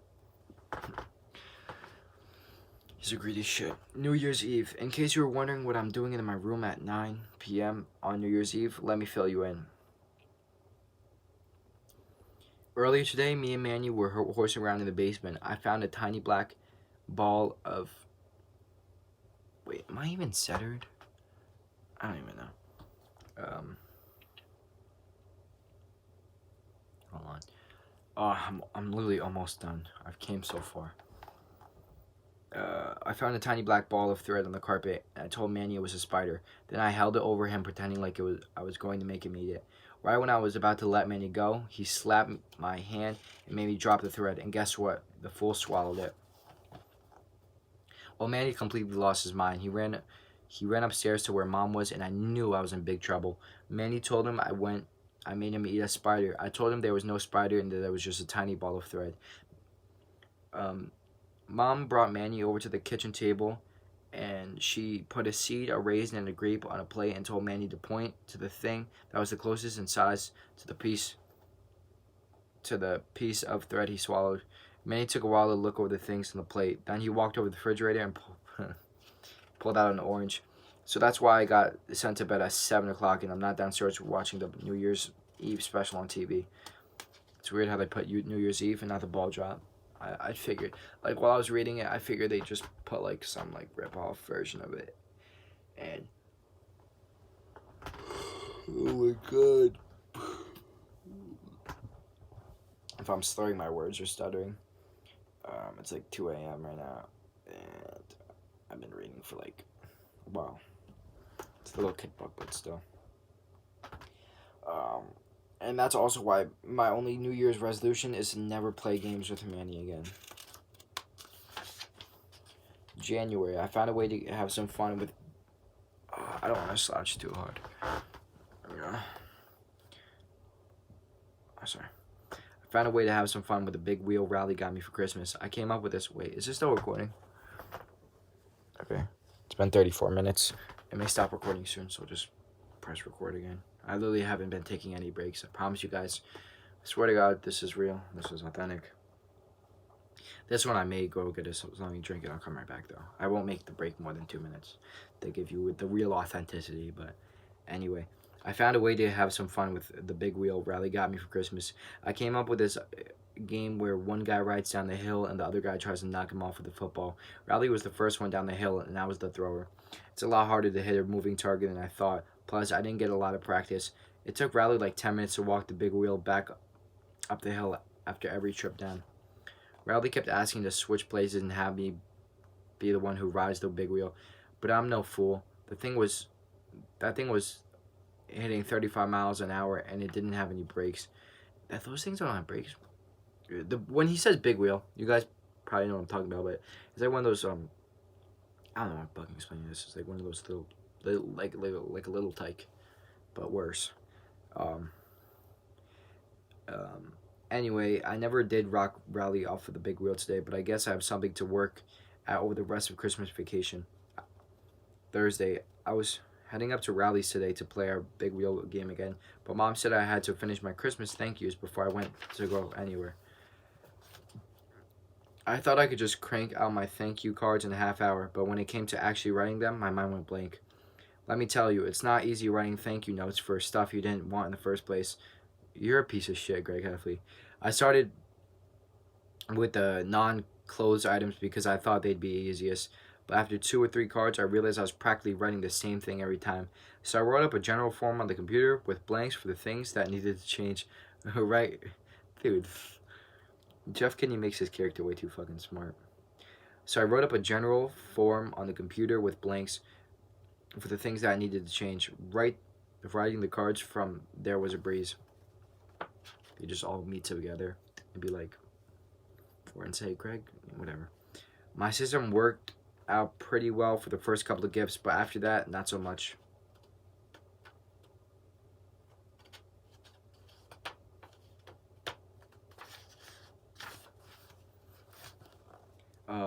Friday, I finally knocked Raleigh off the big wheel today, but it didn't happen the way I expected. I was trying to hit him in the shoulder, but I missed. The football went under the front tire. Raleigh tried to break his fall by sticking out his arms, but he landed pretty hard on his left hand. I figured he'd just shake it off and go right back on the bike, but he didn't. I tried to cheer him up, but all the jokes that usually crack him up weren't working. So I knew he must have been hurt pretty bad. Monday, Christmas vacation is over, and now we're back at school. And you remember Riley's big wheel accident? Well, he broke his hand, and he was wearing a cast, and today everyone's crowding him like he was a hero or something. I tried to cash in on some of Riley's new popularity, but it totally backfired. At lunch, Greg is a pussy. At lunch, a bunch of girls invited Riley over to their table so they could feed him. What really ticks me off about that is Riley is right-handed, and it's his left hand that's broken, so he could feed himself just fine. Tuesday, I realized Riley's injury is a pretty good racket. So I decided it was time for me to have an injury of my own. I took some gauze from my home and I wrapped it up my hand to make it look like it was her.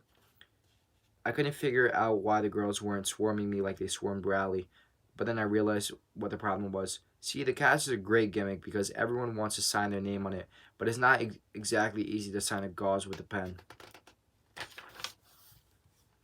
So I came up with a solution that I thought was just as good. That idea was a total bust too. Oh, the little caption says, "Would you like to be the first one to sign my sympathy sheet?" That idea was a total bust too. My bandage did end up attracting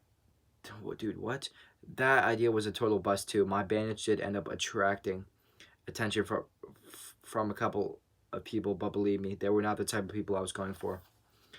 Monday.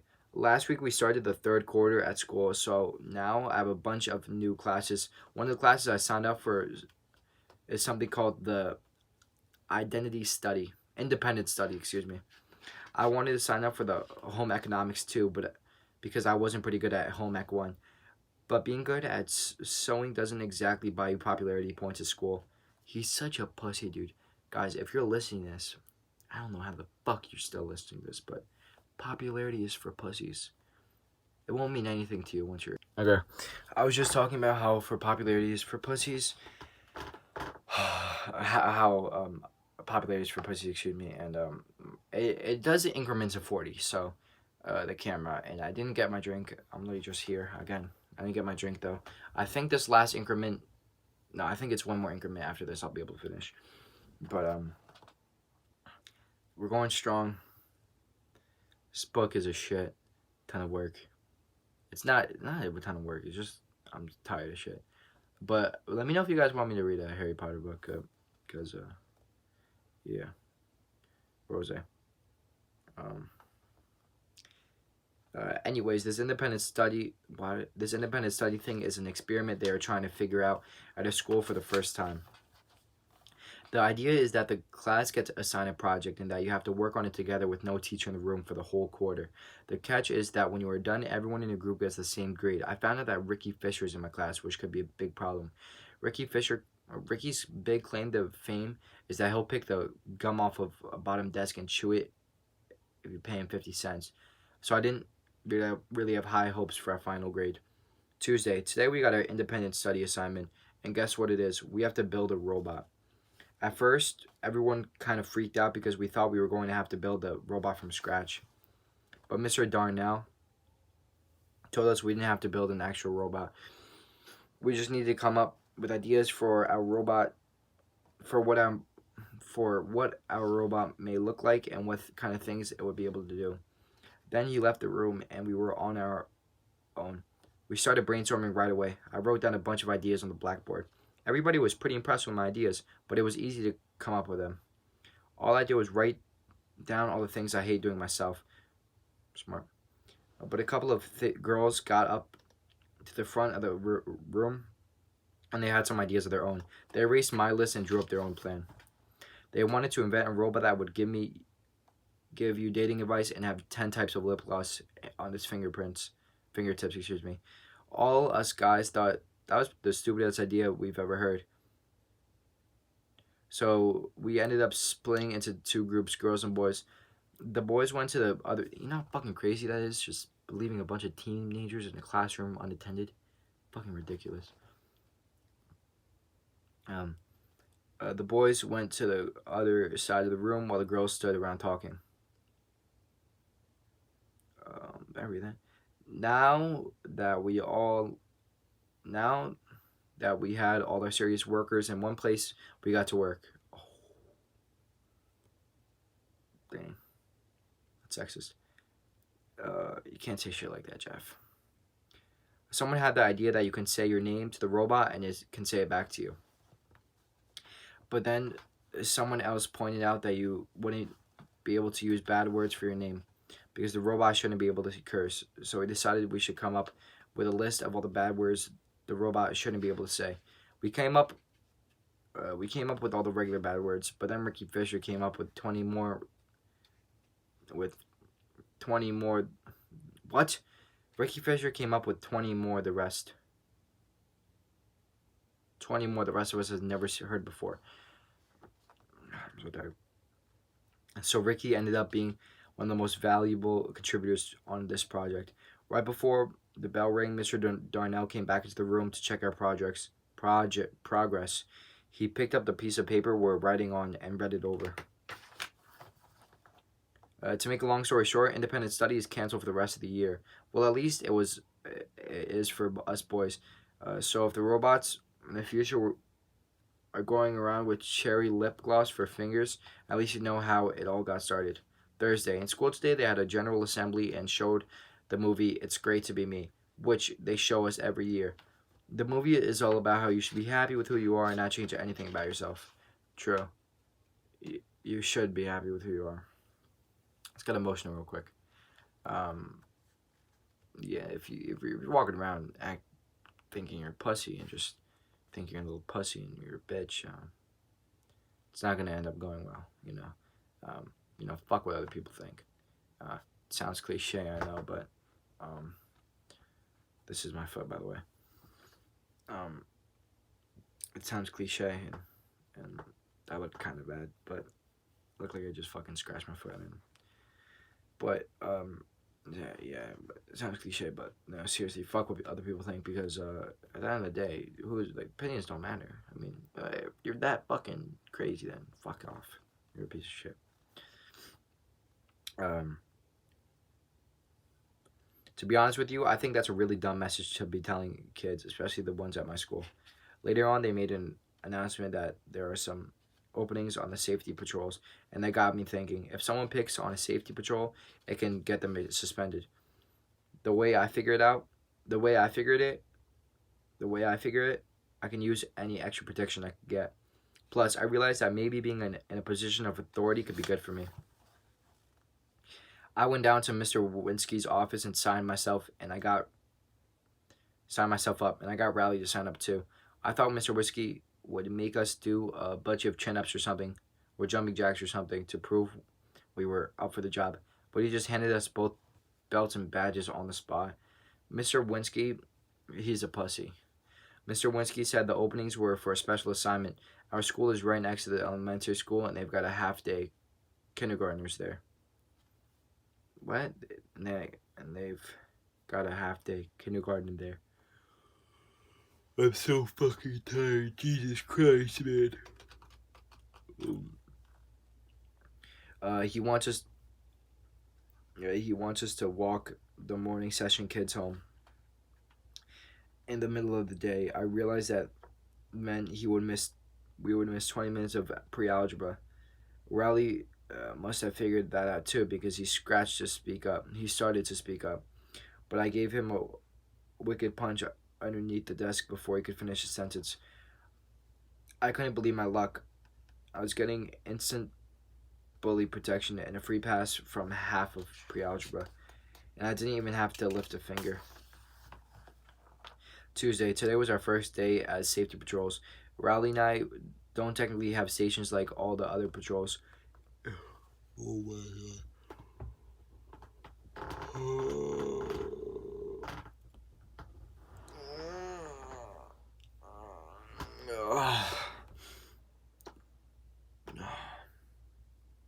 Tired. I'm tired. What time is it?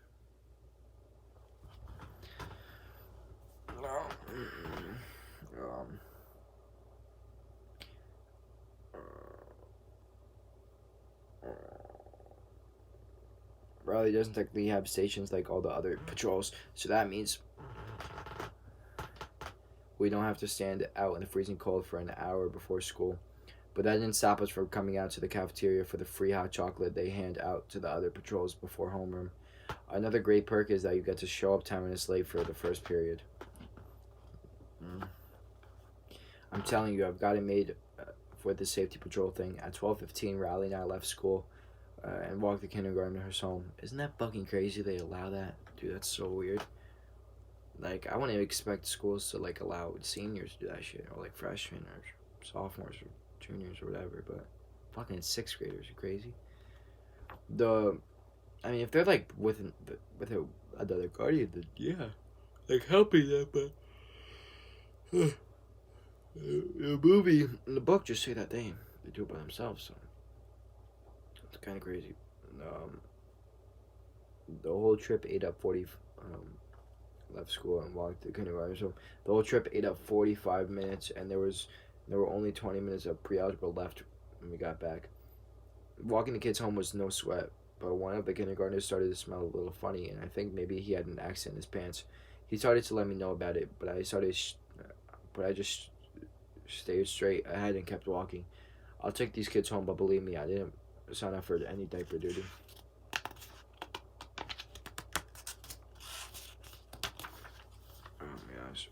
February. Today it snowed for the first time this winter in February, Jesus. And school was canceled. We were supposed to have a test in pre-algebra, and I've kind of slacked off ever since I became a safety patrol, so I was psyched. Excuse me. I called Riley and told him to come over. Him and I have been talking about building the world's largest snowman for the past couple of years now. And when I say the world's biggest snowman? I'm not kidding. Our goal is to get in the Guinness Book of World Records. But every time we've gotten serious about going for the record, all the snow has melted and we've missed our window of opportunity. So this year I wanted to get started right away.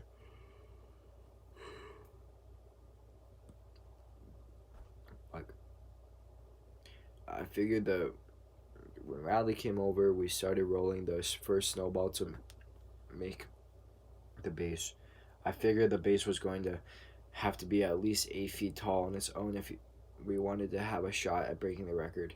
But the snowball got real heavy, and we had to take a bunch of breaks between rolls so we could catch our breath. During one of our breaks, Mom came outside to go to the grocery store, but our snowball was blocking her car, so we got a little free labor out of her. After our break, Riley and I pushed that snowball that we couldn't push. What? Riley and I pushed that snowball until we couldn't push it any farther. But when we looked behind us, we saw the mess we made. The snowball had gotten so heavy that it tore up all the sod Dad had just laid down this fall. Episode. I was hoping it would snow a few more inches and cover up our tracks, but it just like that, it stopped snowing. Our plan to build the world's largest snowman was starting to fall apart, so I came up with a better idea for our snowball. Every time it snows, the kids from Worley Street use our hill for sledding, even though this isn't our neighborhood. This isn't their neighborhood, excuse me. Oh shit, there's a fucking Uno card in here. Pussy Uno card. Literally, this is all I have left. All of his books are 217 pages, and I'm 160. So that's about another 60 pages, another 57 pages. I'm tired as shit. These 57 pages are gonna go by fast though. I've read 160 so far, so it should be good, but 57 is nothing. I know once I get to like 200, it's just gonna go fast. So tomorrow morning, when the Worley Street kids come marching up our hill, Riley and I are going to teach those guys a lesson. When I woke up this morning, the snow was already starting to melt, so I told Riley to hurry up and get down to my house. While I was waiting for Riley to show up, I watched Manny trying to build a snowman.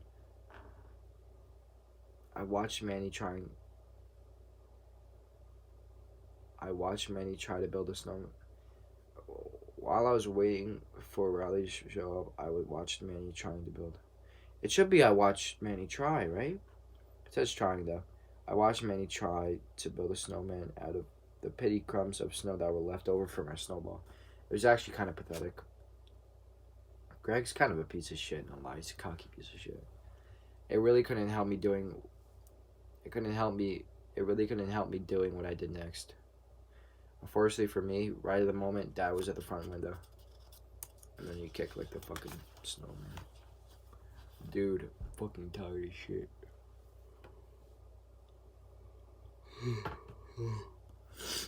Well, Dad was already mad at me for tearing up the sod, excuse me. So I knew I was in for it. I heard the garage door open and I saw Dad coming outside. He marched right out carrying a snow shovel, and I thought I was going to have to make a run for it. But Dad was heading for my snowball, not me. And in less than a minute, he reduced all our hard work to nothing. Riley came by a few minutes later. I thought he might actually get a kick out of what happened. No pun. But I guess he had his heart set on rolling that snowball down the hill. And he was really mad.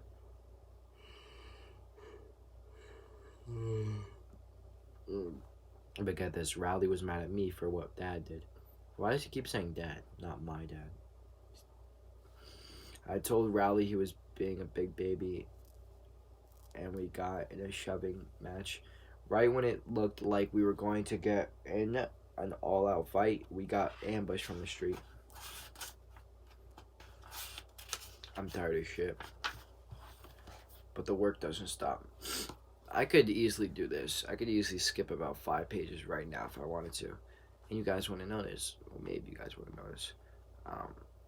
And save my ass a lot of trouble. Maybe even 10, 15 minimum, 20 max. But I'm not a piece of shit. I work hard for these 100 million views that this video has. I was a hit and run. It was a hit and run by the Whirly Street Kids. It probably fucking snot in my nose, and you guys were saying that. Oh my god.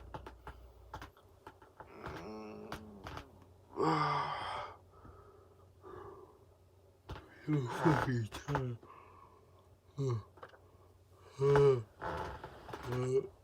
This chair is so fucking noisy. Jesus Christ.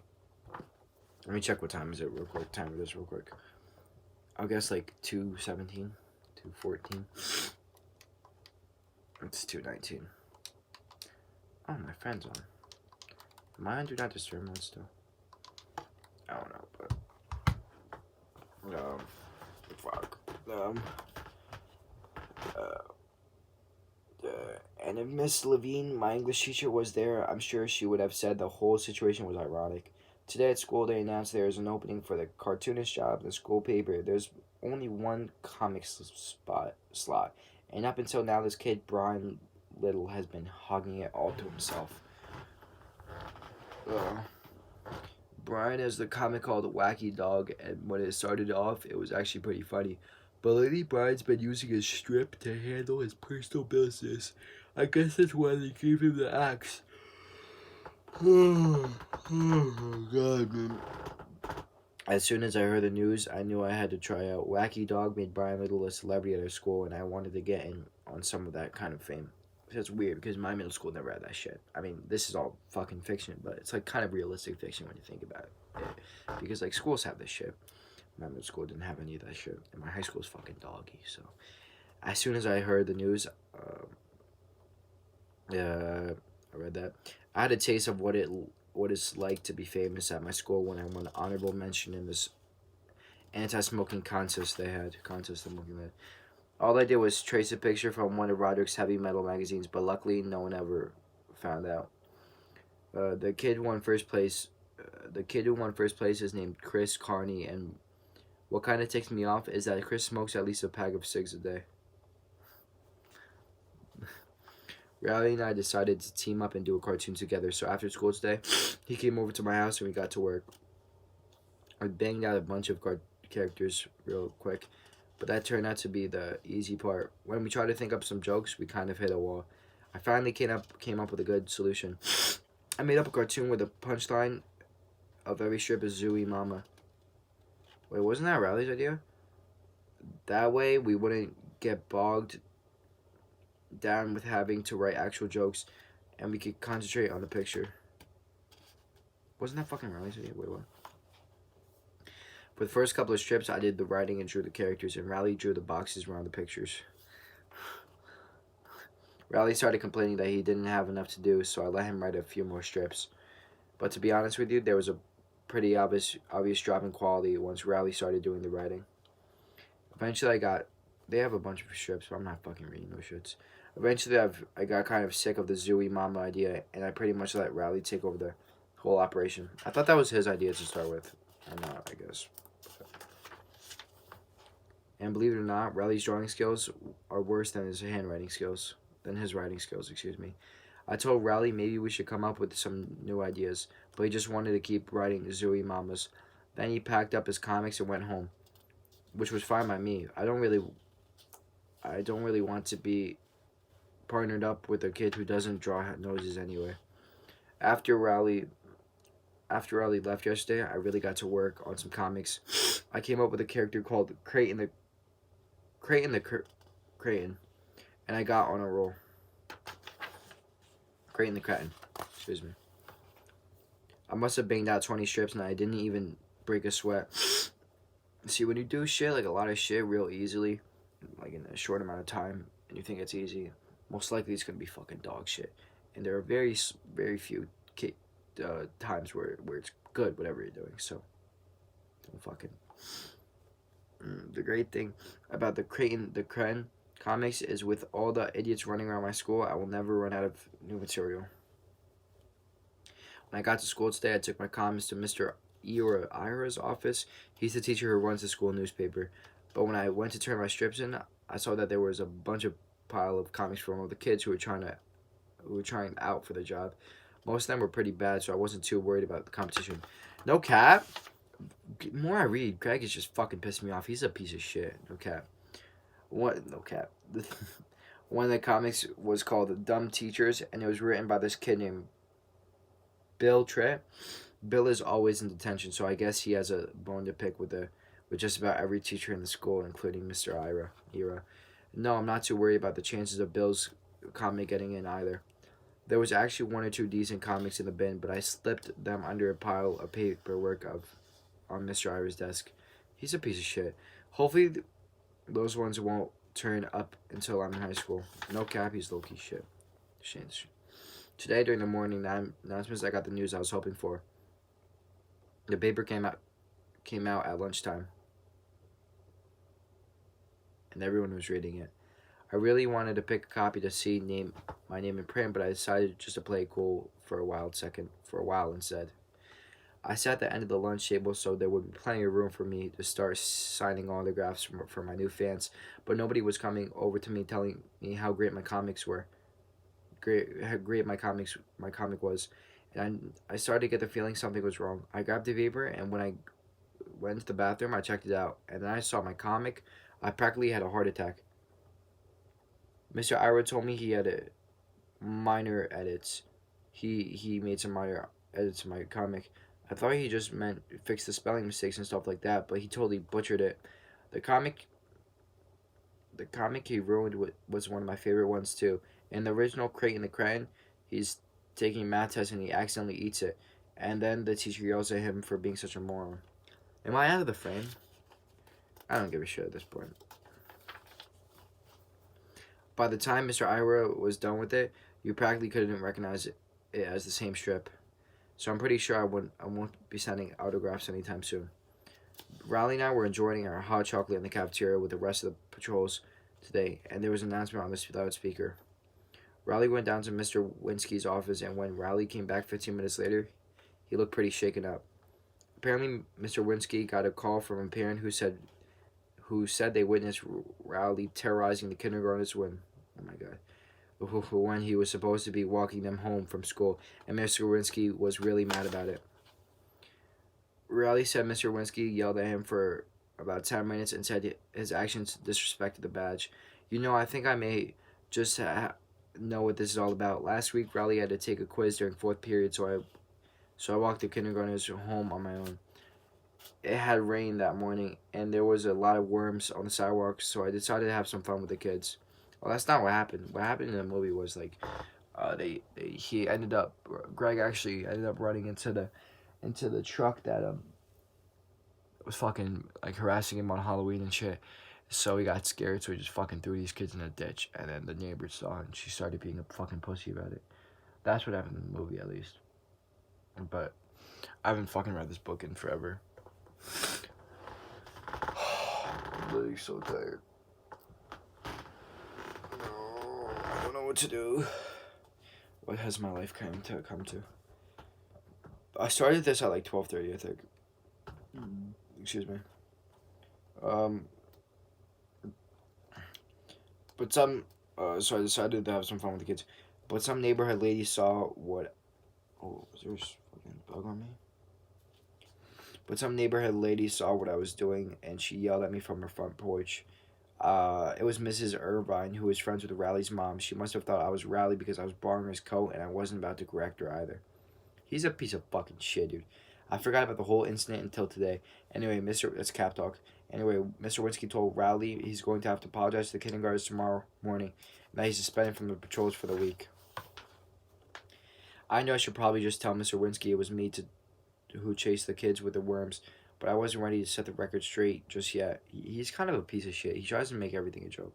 I do too, with a lot of things, but not in pieces. He's a kind of a piece of shit. Okay, I was reading this when I was fucking like 8 years old. I didn't realize, but he's kind of a piece of shit. Um, but I knew if I would confess, I'd lose my hot chocolate privileges, and that right there was enough to make me quiet for the time being. At dinner tonight, Mom could tell something was bothering me, so she came up to the room afterward to talk. I told her I was in a tough situation. I didn't know what to do. I got to give Mom credit for how she handled it. She didn't try to pry and get all the details. I like when parents do that shit. I remember the scene. Parents were fucking awesome for this. All she said was that I try to do the right thing, because all she said that I should try to. All she said was that I should try to do the right thing because it's our choices that make us who we are. Pretty sure that's exactly what she said in the movie too. I figure that's pretty decent advice. Sounds like that's something I'd say. But I'm still not 100% sure what I'm going to do tomorrow. Well, I was I was up all night tossing and turning over this rally situation. At least you feel some type of sorrow for it. But I finally made up my mind. I decided to do the right thing to just let Riley take one for the team this time around. Yeah, he's kind of a piece of shit. On the time, on the way home from school, I came clean with Riley and told him the whole truth about what happened and how it came. Like, if I was Riley, I'd be like, "Fuck you, Mr. Winsky. Don't tell me what to fucking do. I'm your father. You're a fucking pussy, you know?" And how it was me who chased the kids with the worms. Then I told him there were lessons we could both learn from this. I told him I learned to be more careful about what I do in front of Mr. Irvine's house, and that he should be learn, and that he learned a valuable lesson too, which is this: be careful about who you lend your coat to. He's a piece of fucking shit. To be honest with you, my message didn't seem to be getting through Rowley. We were supposed to hang out after school today, but he said he was just going to go home and take a nap. I couldn't really blame him because if I didn't have my hot chocolate this morning, I wouldn't have much energy either. Yeah, he's kind of a. The more I read this, the more I'm like, fuck you, Greg. But I guess I have to read it because I'm trying to make a viral video here. When I got home, Mom was waiting for me at the front door. Mom took me out to get some ice cream as a special treat, and what this whole episode has taught me is that every once in a while, it's not such a bad idea to listen to your mother. There was another announcement on the loudspeaker today, and to be honest with you, I kind of figured it out. I kind of figured this one was coming. I knew it was just a matter of time before I got busted for what happened last week. When I got in Mr. Winsky's office, he was really mad. Mr. Winsky told me that an anonymous source has informed him that I was the real culprit of the worm chasing incident. Then he told me I was relieved of my safety patrol duties, effective immediately. Well, it doesn't take a detective to figure out that the anonymous source was Rowley. I couldn't believe Riley went and backstabbed me like that while I was sitting there getting chewed out. Why the fuck does we use chewed as a... That's the wrong verbiage right there. No cap. Chewed out by Mr. Winsky. I was thinking I need to remember to give my friend a lecture about loyalty. He's a piece of shit. He's so annoying. Jesus fucking Christ. He's annoying as shit. No cap. Why do I keep saying no cap? I don't know. My friends and I just make fun of fucking people who say no cap all day, so... Sorry about that, guys. My camera's like literally fucking nearly running out of storage. I really had no idea what I said, what I was last saying about, I don't know, but yeah, Greg's a piece of shit. That's all I have to say. Later on today, Riley got reinstated as patrol. And get this, he actually got a promotion. Mr. Winsky said Riley had exhibited dignity under false suspicion. That's what he deserves, you piece of shit, Greg. Did my video just stop? Okay, I don't want my video stopping. I just had a video, I deleted like 40 minutes worth of other footage. Like a little over 40 minutes worth of other footage. Because they're just like 45 minutes probably. Just because I didn't need it, but. I thought about really letting Rowley have it for ratting me out like that. But then I realized something. In June, all the officers and the safety patrols go on a trip to Six Flags. And they get to take along one friend. I need to make sure Riley knows I'm his guy. He's a piece of dude. Greg is fucking pissed me off, no cap. Like I said before, the worst part of getting kicked off safety patrol is losing our hot chocolate privileges. Every morning I go to the back door of the cafeteria so Riley can hook me up. Dang, Riley's still sucking your balls. But either my friend has gone deaf, or he's too busy kissing the other officers' butts to notice me out the window. In fact, now that I think about it, Riley has been totally giving me the cold shoulder lately. And that's really lame because if I recall correctly, he's the one that told me out. Even though Riley has been a total jerk lately, I tried to break the ice with him today. Anyway, even that didn't even seem to work. That didn't seem to work. April, Friday. Ever since the worm incident, Riley has been hanging out with Colin Lee every day after school. What really stinks is that Colin is supposed to be my backup friend. Those guys are acting totally ridiculous. Today, Riley and Colin were wearing these matching T-shirts, and it made me just about want to vomit. After dinner tonight, I saw Riley and Colin walking up the hill together, chumming it up. Colin had his overnight bag, so I knew they were going to do a sleepover at Riley's, and I thought, well, two can play that game. The best way to get back at Riley was to get a new best friend on my own. But unfortunately, the only person who came to mind right at the moment was Fregley.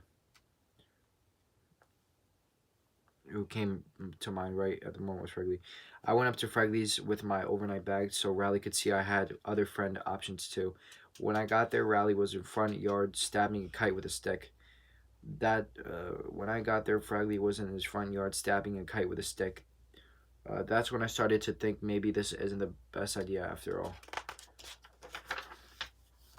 But Riley was in his front yard and he was watching me, so I knew there was no turning back. I invited myself into Fregley's house. His mom said she was excited to see Fregley with a playmate, which was a term I was not too enthusiastic about. Fregley and I went upstairs to his room. Fregley tried to play Twister with me, so I made sure I stayed 10 feet away from him at all times. I decided that I should just go pull a plug on this stupid idea and go home. But every time I looked outside the window, Riley and Colin were still in Riley's front yard. I didn't know. I didn't know. I didn't want to leave because until those guys went back inside, but things started to get out of hand. Get out of hand with Fregley quickly. When I was looking out the window, Fregley broke into my backpack and ate a whole bag of jelly beans I had in there. Fregley's one of these kids who's not supposed to eat any sugar, so 2 minutes later he was bouncing off of the walls. Fregley started acting like a total maniac and he chased me all around his upstairs. I kept thinking he was going to come down off of his sugar high, but he didn't. Eventually, I locked myself into his bathroom to wait him out. How the fuck do you leave out? What happened in the movie is he fucking picked his nose and he chased him with the booger. That was much better than this bullshit. Oh, no. Wait, dude. Did I miss a part? Holy shit.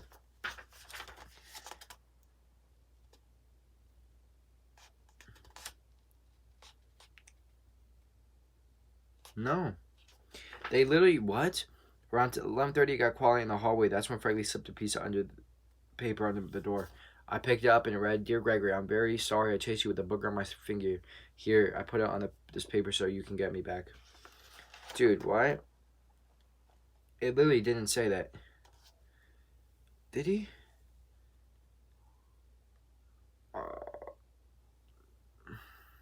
It literally didn't even say that he chased him, and then it just goes to that. That's fucking weird. Unless I did. I don't know. That's the thing I remember before I blacked out. I came up to my senses a few hours later. After I woke up, I cracked open the door, and I heard snoring coming from Fregley's room, so I decided to make a run for it. Mom and Dad were not happy for getting them out at 2 in the morning, but by that point, I could really care less. It should be I couldn't really care less because like the whole point of it is that you whatever that you care so less that there couldn't be any less of caring, but whatever. I probably sound like a fucking idiot. So, well, Riley and I have officially been ex-friends for about a month now, and to be honest with you, I'm better off without him. I'm glad I can just do whatever I want without having to worry about carrying all that dead weight around. Lately, I've been hanging around in Roger's room after school and going through his stuff. The other day, I found one of his middle school yearbooks. Roger wrote on everyone's picture in the yearbook so you can tell how he felt about all the kids in his grade.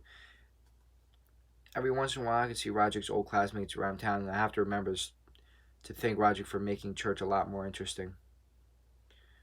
But the page in Rodriguez's yearbook that's really interesting is the class favorites page. They don't have those anymore. That's where they put pictures of the kids who get voted most popular, most talented, and all of that. Roger wrote in his class favorites page too. Most likely to succeed. You know this class. That's fucking horrible. Holy shit, that's categorizing a little bit.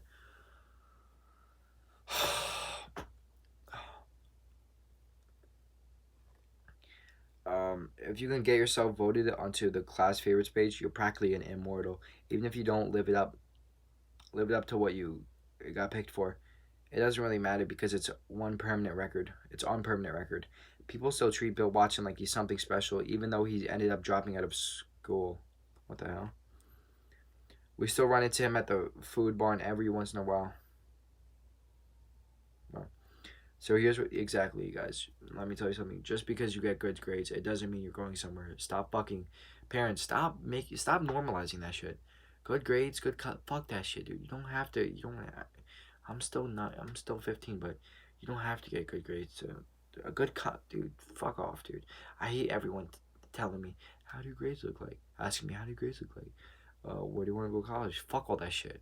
I'll do what I want to do. So fuck off. So here's what I'm thinking. This school year has been kind of a bust, but if I can get voted on as a class favorite, I'll go out on a high note. Dude, he's so fucking annoying. I've been trying to think of a category. He's literally every single fucking high school, middle school kid ever, literally. I've been trying to think of a category I have a shot at. The most popular and most athletic are definitely out. So I'm going to have to find something that's a little bit more in reach. At first, I thought maybe I should wear really nice clothes for the rest of the year so I can get best dressed. But that would mean I'd have to get my picture taken next to Jenna Stewart, and she dressed like a pilgrim. Last night I was lying in bed and it hit me. I should go for the class clown. It's not like I'm known for being really funny at school or anything, but if I can pull off one big prank right before voting, that I should be able to do it. No one's gonna just pick one dude. No one's just gonna pick the dude who just does one thing that's like really far fetched than the dude who just does little things every fucking day for the entire year. If you think that's how it works, you're a fucking pussy, dude. Go fucking die. Today I was trying to figure out how I was going to sneak a thumbtack onto Mr. Worth's chair in history when he said something that made me rethink my plan. Mr. Worth told us that he has a dentist appointment tomorrow, so we were going to have a substitute. Subs are like comic gold. Wow, you're a fucking piece of shit, dude. That's messed up. Everyone fucking shits on the subs. I was always personally nice to them. Maybe if there's like a pretty girl in my class, I try to impress them. I fucking just spit everywhere, and I try to impress them. Then I do some shit that probably get me in trouble. But other than that, dude, treat everyone with respect. Just because there's a substitute teacher doesn't mean they deserve to be treated like shit, dude. I know the young kids are watching it. If you do that, you're a fucking piece of shit, dude. Your parents didn't raise you right, you piece of fucking shit. Subs are like comic gold. You can just say about anything you want and you can't get in trouble. That's a lie. You can't get in trouble. I walked into my history class today, ready to execute my plan. But when I got into the door, guess who the substitute teacher was? Oh shit, it was his mom. Of all the people in the world to be our sub today, it was our mom. How do you not fucking know that? Like what? I thought mom's days off getting involved at my school were over. Mom's days of getting involved in my school were over. Excuse me. She used to be one of those parents who came in and helped out in the classroom. But all that changed after mom volunteered to be a chaperone for our field trip to the zoo when I was in 3rd grade. Oh my god, I'm almost finished. Oh, mom had prepared all sorts of material to help us kids appreciate the different exhibits. But all anyone wanted to do was watch the animals go to the bathroom. Anyway, mom totally foiled my plan to win class clown. I'm just lucky there's not a category called biggest mama's boy, because after today I win that one in a landslide. The school paper came out again. I quit my job as school cartoonist after Creighton the Curious Student came out, and I didn't really care who they picked to replace me. But everyone was laughing at the comics page at lunch, so I picked up a copy to see what was funny, and when I opened it up, I couldn't believe my eyes. It was Zooey Mama, and of course, Mr. Ira didn't change a single word in Riley's strip. So now Riley's getting all the fame that was supposed to be mine. Even the teachers are kissing Riley's butt. I almost lost my lunch when Mr. Worth dropped his chalk in history class. This Zooey Mama thing has really got me worked up. Riley's getting all the credit for a comic that we came up with together. I'm pretty sure it was just his idea, and then in the movie at least, it was just Riley's idea, and then Greg started shitting on him. I don't even know why I'm fucking explaining this to you. I'm not fucking 12. So, I figured at least he could do was put my name on the strip as the co-creator. So I went up to Riley after school and told him that he was gonna have to do. He was gonna have to do what? Tell him that's what he was gonna have to do. But Riley said Zooey Mama was all his idea, and I thought I didn't have anything to do with it. I guess we must have been talking pretty loud because the next thing you knew, we attracted a crowd. The kids at my school were always itching to see a fight. Riley and I tried to walk away, but those guys weren't uh, going to let us go until they saw us throw some punches. I've never been in a real fight before, so I didn't know how I was supposed to stand or hold my fist or anything. And you could tell Riley didn't know what he was doing either, because he just started prancing around like a leprechaun. I was pretty sure I could take Riley in a fight, but the thing that really made me nervous was the fact that Riley takes karate. In the movie, they thought about like some fucking video game outside of school or some shit. Riley takes karate classes, but the last thing I needed, Riley takes karate. I don't know what kind of hocus pocus they teach in Riley's karate class, but the last thing I needed was for him to lay me out right there on a blacktop. Before Riley and I made a move, there was a screeching sound in the school parking lot. A bunch of teenagers had stopped their pickup truck and they started pulling out. I was just happy that everyone's attention was on the teenagers instead of Riley and I. But all the other kids took off when the teenagers started heading our way. And then I realized that these teenagers looked awfully familiar. That's when it hit me. Those were the same guys who chased Riley and I on the Halloween night, and they had finally caught up with us. Before we could make a run for it, we had our arms pinned behind our backs. Those guys wanted to teach us a lesson for taunting them on Halloween night, and they started arguing over what they should do with us. But to be honest with you, I was more concerned about something else. The cheese was only a few feet from where we were standing on the blacktop, and it was looking nastier than ever. This book is like weird. It's all over the place. I don't know. Now that I'm a little older reading it, it just makes less and less sense. The big teenager must have caught my eye because the next thing I knew, he was looking at the cheese too, and I guess that gave him the idea he was looking for. Riley got singled out first. The big kid grabbed Riley and dragged him over to the cheese. Now I don't have anything. Now I don't want to say exactly what happened next because if Riley tries to run president and someone finds out what these guys made him do, he won't have a chance. So I'll put it to this way: they made Riley eat the cheese. I knew they were gonna make me do it too. I was I started to panic because I knew I was. You know how many fucking disease, like fucking sick. You know how sick you can get from that shit. I started to panic because I knew I wasn't going to be able to fight my way out to this situation. So I did some fast talking instead, and believe it or not, it actually worked. He said he was allergic to dairy. I guess the teenagers were satisfied they had made their point because after they made Riley finish off the rest of the cheese, they let us go. They got back in their truck and took off down the road. Riley and I walked. That's weird. I didn't even know what the end of that sentence just said, so I kind of improvised and I read it back, and it literally said the same exact thing. Riley and I walked home together, but neither of us really said anything on the way back.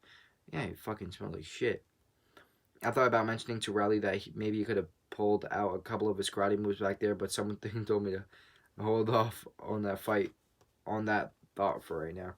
Tuesday at school today, the teachers let us outside after lunch. It took me about 5 seconds for in the movie I actually had like the whole fucking group of kids just like watching him eat the cheese and shit. So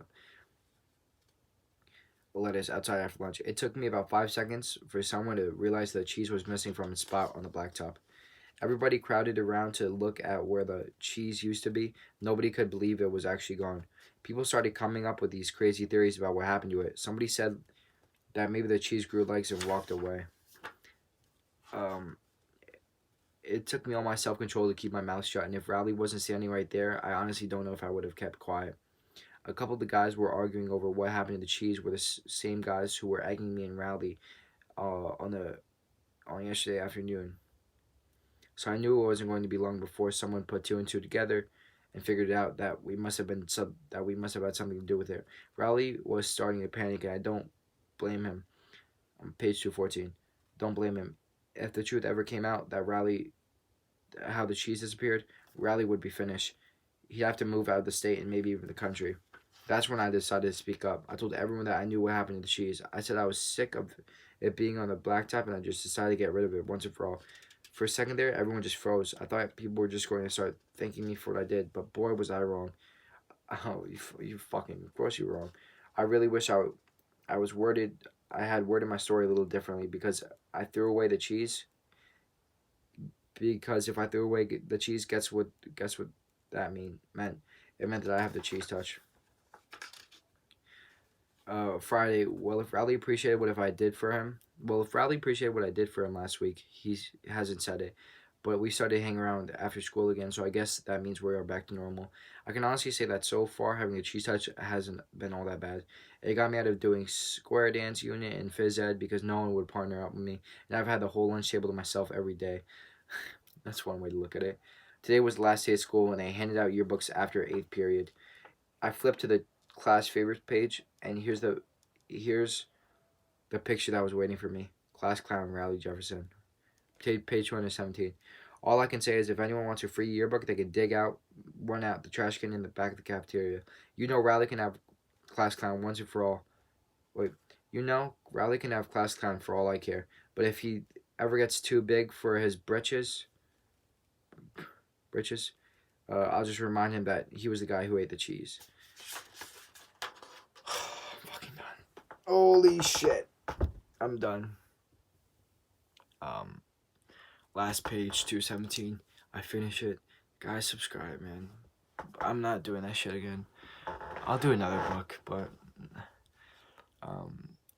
subscribe. Get this video to 100 million views.